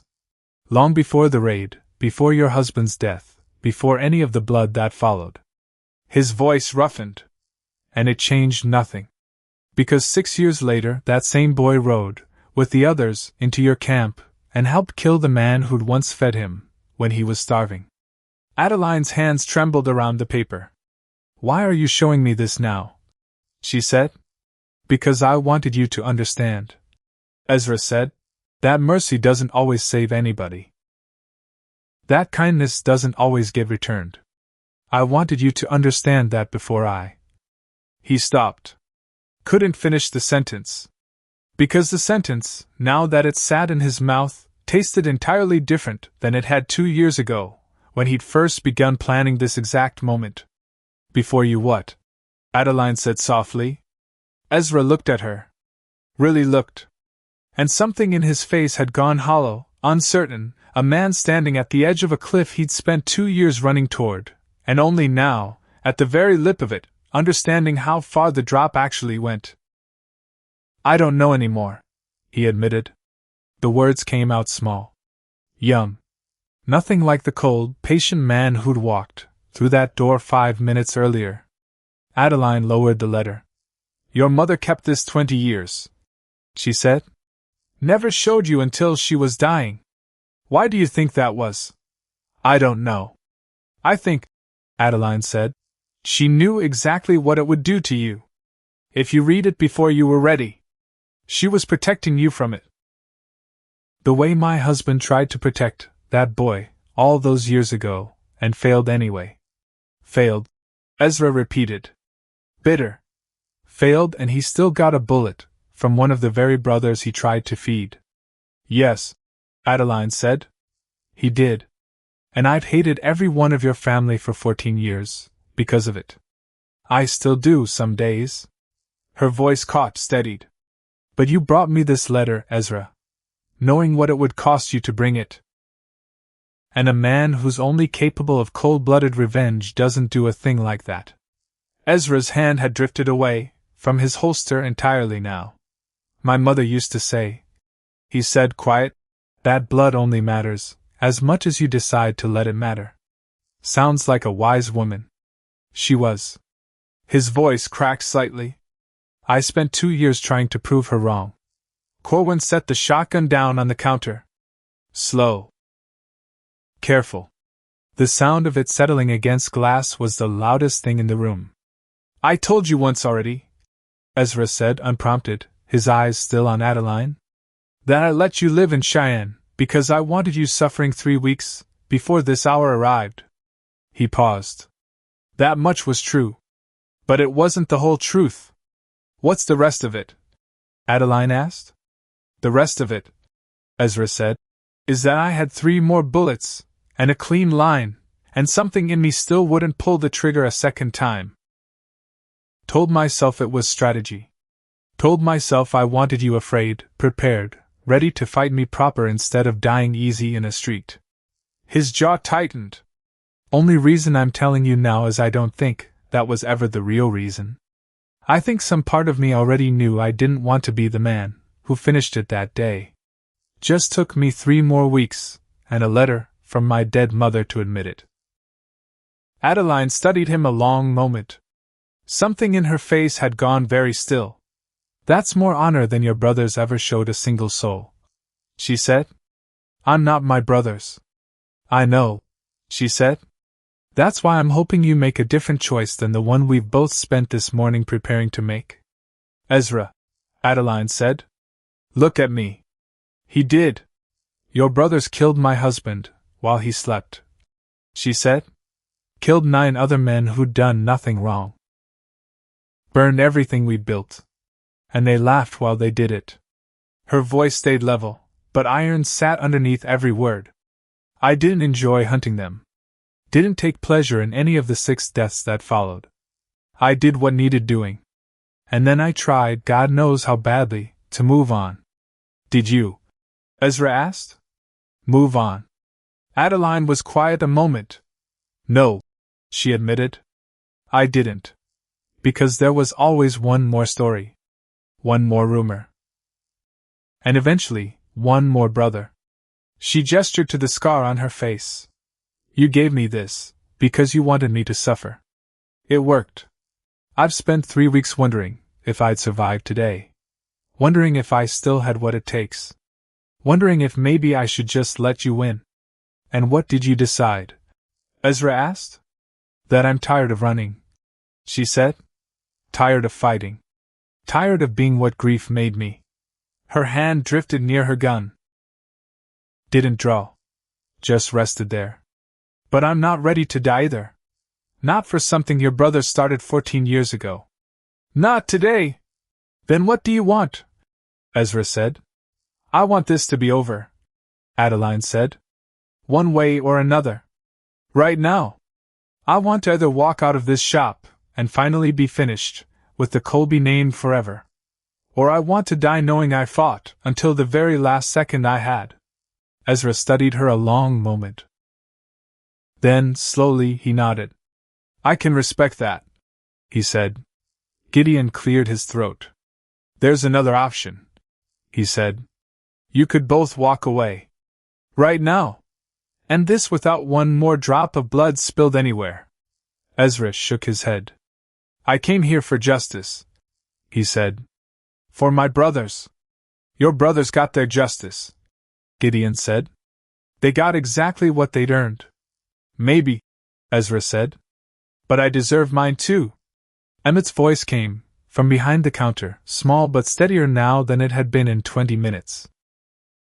You deserve to live your own life, he said. Not die for people you never even knew. Ezra looked at him. Something almost like sympathy crossing his face. How old are you, kid? 19. When I was 19, Ezra said, I thought the same thing you do. Thought family was just something you were born into. That blood didn't mean a thing, unless you chose to make it mean something. He paused. Then those letters started arriving. And I understood that whether I'd known them or not, their blood was mine. Their story was mine too. That's not true, Silas said, finding his voice. You're not them. You don't have to be them. I know that, Ezra said. I'm not trying to be them. I'm trying to honor them. There's a difference. Adeline spoke again. Her voice had gone tired now, worn thin as old rope. Ezra, she said, your brothers wouldn't have wanted this. Wouldn't have wanted their youngest thrown away chasing their ghosts. How would you know what they wanted? Because I spent 18 months learning everything about them, she said. Same as you did. And I know they were practical men. Cruel, yes. Ruthless, yes. But practical. They wouldn't have wanted you dying to settle a debt none of them would have bothered settling for each other. Ezra's jaw tightened. You don't get to tell me what my brothers would have wanted. Then ask yourself, Adeline said. What would they tell you, if they could? Would they want you standing here?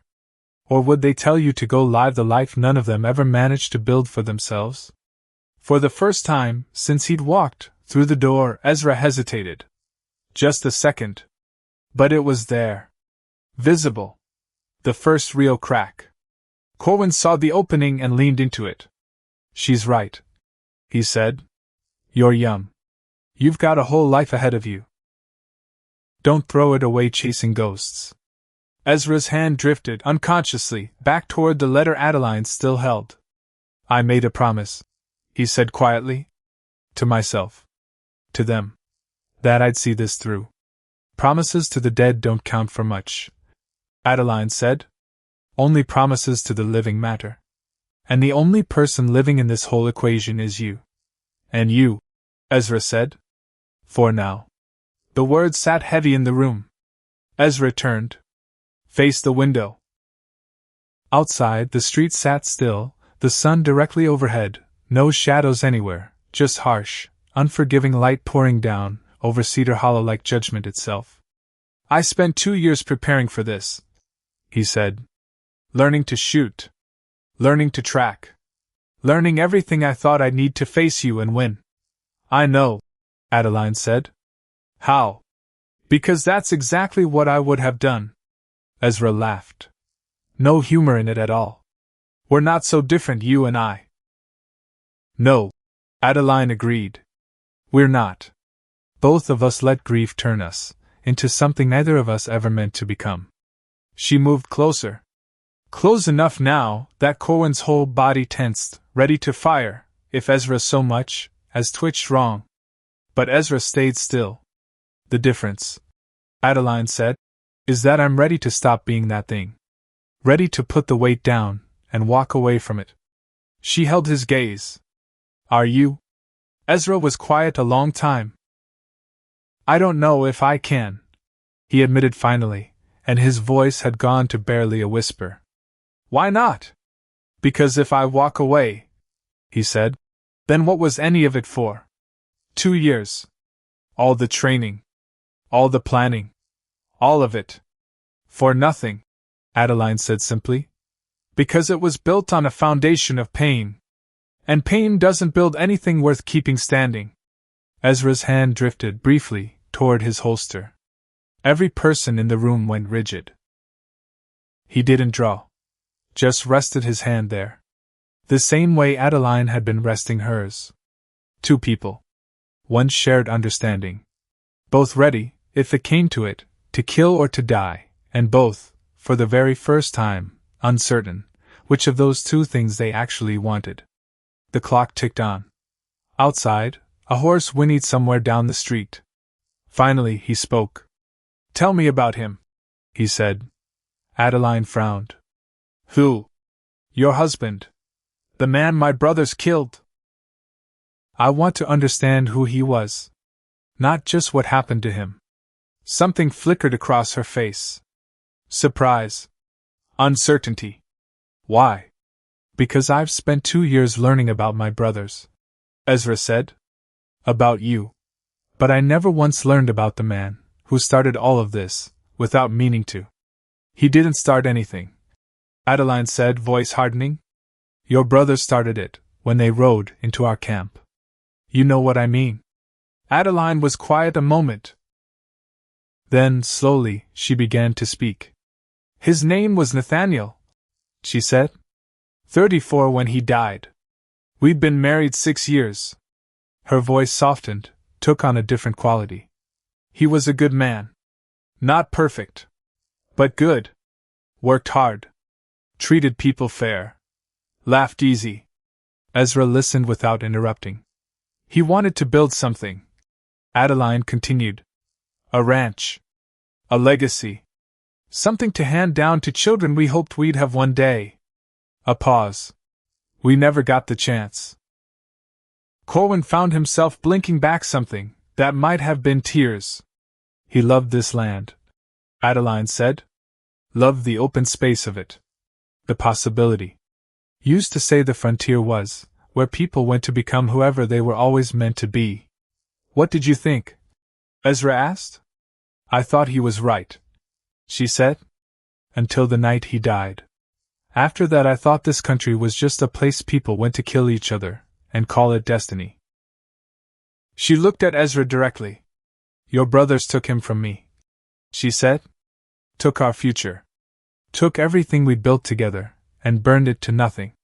And for what? A few horses. Some supplies. The thrill of it. Ezra had no answer to that. So yes, Adeline said. I hunted them. Killed them. Would do it again. Because they earned it. Because somebody had to answer for what they did. A breath. But I'm tired, Ezra. Tired of being the person who has to do those things. And I'm asking you, please, don't make me kill one more Colby. The silence that followed was different from every silence in that shop that morning. Heavier. More fragile. Like the whole room balanced on the edge of something, and the smallest movement could send it tumbling one way or the other forever. Ezra's hand was still resting on his holster. So was Adeline's. I loved a woman once, Ezra said suddenly. Adeline's eyes flickered with surprise. Her name was Marguerite, he said. We were going to marry. Build something together. He looked out the window. Then the letters started arriving. About my brothers. And I couldn't think about anything else. Couldn't be present for her anymore. His voice went quiet. She left. Told me I was choosing dead men over the living ones standing right in front of me. Was she right? Adeline asked. She was right. He turned back to face her. I've spent 2 years alone since. Training. Planning. Preparing. A breath. For what? To kill a woman I don't even know. To avenge men I never met. To honor a family that abandoned me before I was even born. His hand trembled slightly against the grip of his holster. Tell me, he said, when you killed my brothers, did it bring your husband back? No. Did it make the pain go away? No. Did it fix anything at all? Adeline's voice barely rose above a whisper. No, she said. It just made me into something else. Something I never wanted to become. Ezra nodded slow. That's what I thought. He looked down at his hand. At the gun still resting in its holster, untouched, unfired. I'm 20 years younger than you, he said. Could have 40 more years ahead of me. 50 if I'm fortunate. You could, Adeline agreed. And what do I want those years to be? He shook his head slowly. More of this. More anger. More violence. More carrying weight that was never even mine to carry in the first place. Only you can answer that. Ezra's hand moved. Every person in the room went rigid, breath caught, weapons half raised. He lifted his hand away from the holster. Slow. Deliberate. And took a step back. Corwin didn't lower the shotgun, not yet. Gideon kept his pistol steady. But something had shifted in that room, something fundamental, the way weather shifts right before a storm finally breaks and clears instead of worsening. I'm tired too, Ezra said. Tired of being angry. Tired of planning revenge. Tired of being defined by men I never once got to know. He looked at Adeline, with something that might have been respect. Or understanding. Or simple, bone-deep exhaustion. My brothers made their choices, he said. Lived the lives they chose. Died because of it. That's on them. Not on me. Adeline's hand moved away from her gun as well. So what now? She asked. Ezra was quiet a long moment. Then he walked back toward the door. Picked his hat up off the shelf. Now I leave, he said. Go back to whatever life is left for me. Try to figure out who I am when I'm not spending every waking hour trying to be somebody's avenging brother. He put the hat on. Adjusted the brim. And you? He said. I don't know, Adeline admitted honestly. I've been so focused on surviving today that I never once thought about what comes after. Ezra nodded. Well, he said. Looks like you've got time to figure that out now. He reached for the door handle. Corwin finally spoke, voice rough. That's it, he said. You're just leaving. Ezra looked at him. You want me to stay? Try to kill her anyway? No. I don't understand. Neither do I, Ezra said. But sometimes the right thing doesn't need to make sense. It's just right. He opened the door. The bell jingled. Fresh air swept into the shop, carrying dust and sunlight, and the distant sound of the town beginning, slowly, to breathe again. Ezra paused in the doorway. Looked back at Adeline one final time. For what it's worth, he said, I'm sorry about your husband. No man should die like that. And I'm sorry about your brothers, Adeline said. Even knowing what they earned. I'm sorry you had to carry the weight of what they chose. Ezra's smile was real this time. Sad but real. Take care of yourself, Adeline Frost. You too, Ezra Colby. He stepped outside. The door closed behind him. The bell rang once more, and then fell silent. Outside, Otis Renner watched him go. Hand hovering near his own weapon, ready, until the moment Ezra swung up onto his horse, adjusted his hat, and rode east, unhurried, the way he'd arrived, disappearing slowly into the shimmer of noon heat rising off the road. Nobody in the shop moved. Because that was the thing about a held breath finally releasing. It didn't come all at once. It came in pieces. In small, uncertain gasps, like a body relearning, one careful inch at a time, that the danger had genuinely passed. Corwin lowered the shotgun. His arms were shaking. Not just from the weight of holding it ready so long. Did that just happen? Silas asked, voice barely above a whisper. I think it did, Emmett said, wonder plain in his tone. Gideon holstered his pistol. Walked to the window. Watched the empty road a long moment. He's really gone, he said. Adeline came to stand beside him. Watched the dust settle back onto the road, where Ezra Colby had ridden away. The man who'd come to kill her. The last of the family that had built her entire life, for 14 years, around a single unbearable purpose. Riding away? Choosing something else instead. Corwin came to stand on her other side. The three of them watched together, silent, until there was nothing left on that road at all. No rider. No dust.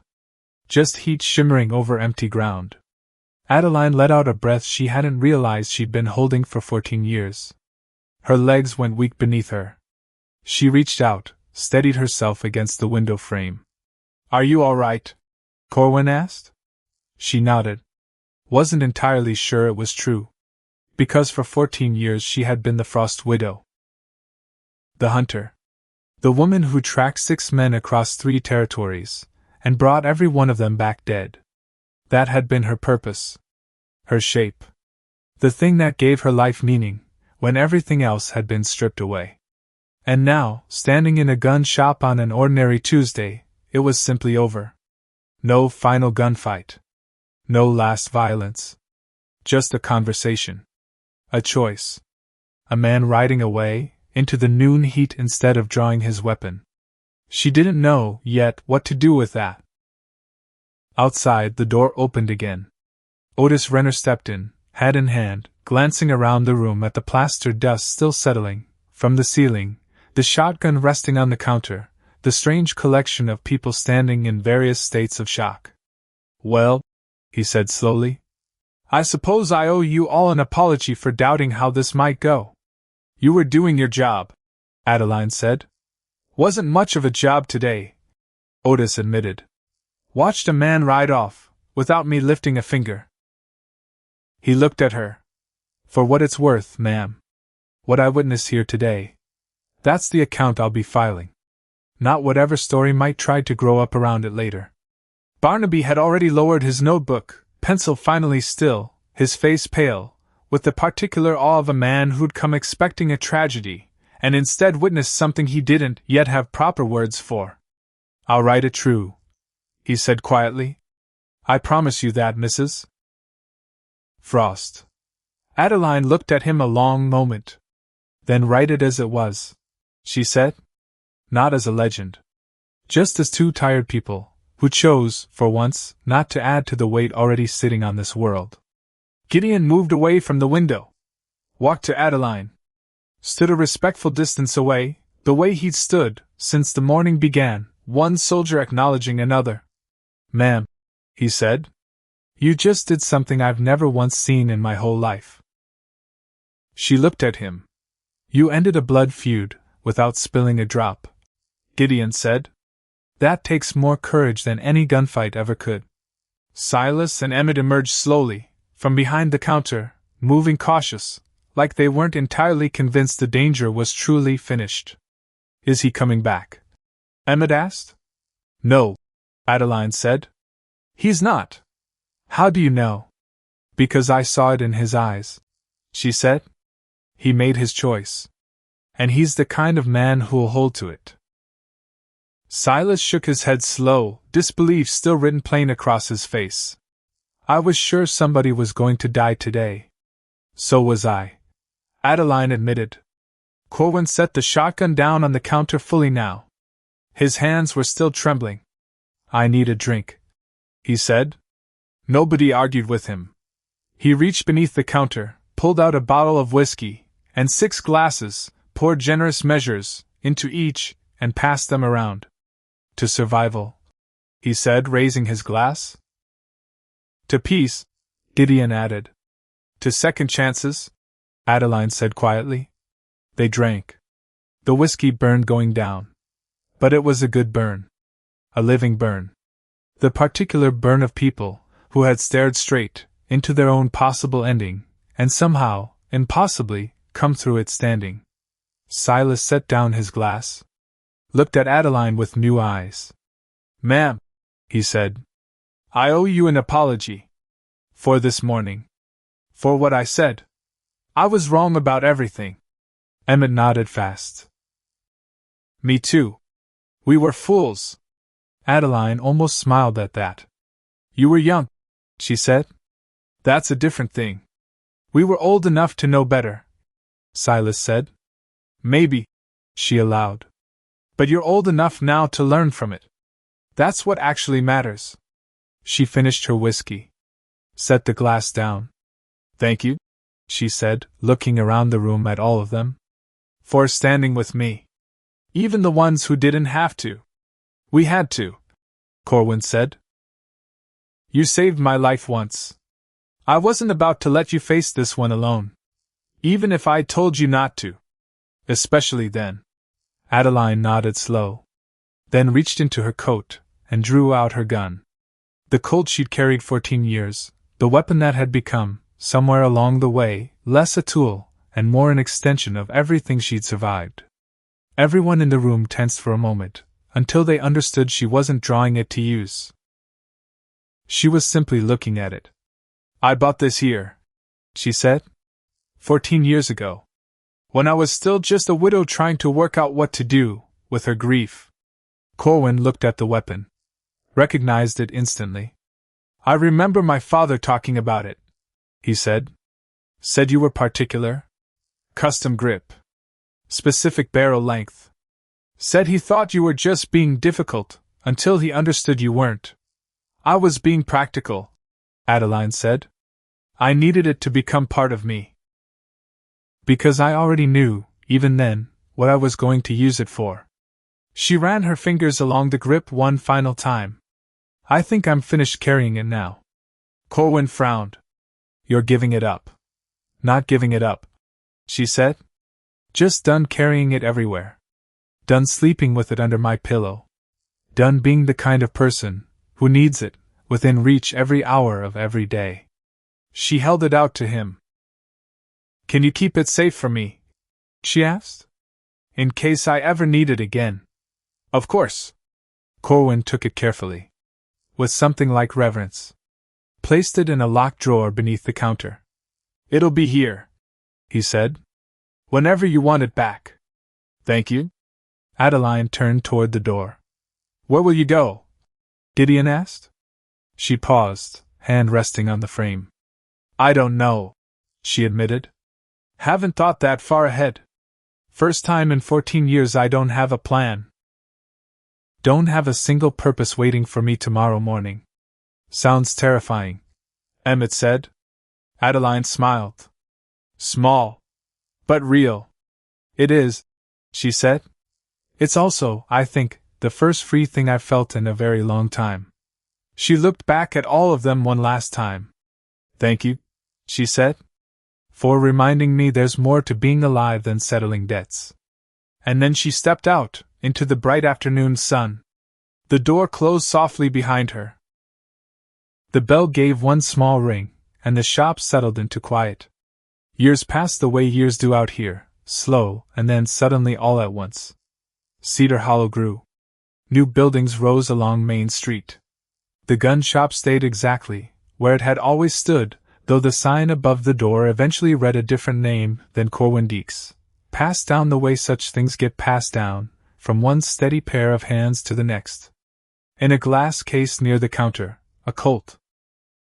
45 sits behind clean glass, grip worn smooth by 14 years of a life most visitors never hear the full truth of. Sometimes a customer asks about it. And whoever's minding the counter that day tells the story. Not all of it. Not the parts too private for strangers. But the parts that matter. About a woman who lost everything one night and spent 14 years turning her grief into something the world called justice, and sometimes called something darker. About the morning 2 young men laughed at her scar. And a room full of strangers who chose, one by one, to stand beside her instead of walking away. About the man who came to kill her, and the letter he carried instead of firing his weapon, and the choice both of them made in the space of a single unbearable hour. They call it, around Cedar Hollow, the day the shooting didn't happen. And maybe that's not a story built for excitement. Maybe it doesn't end the way the old dime novels always promise these stories should end, with bodies on the floor, and a hero walking off into a blood-red sunset. But every person who was in that shop that day remembers it differently than any story they'd ever been told before. They remember it as the day they learned that the bravest thing a person can do, standing at the very edge of everything they've ever fought for, is choose to put the weapon down. Not because they were weak. Because, for once, in a life built entirely out of hard choices, they were finally strong enough to make the harder one.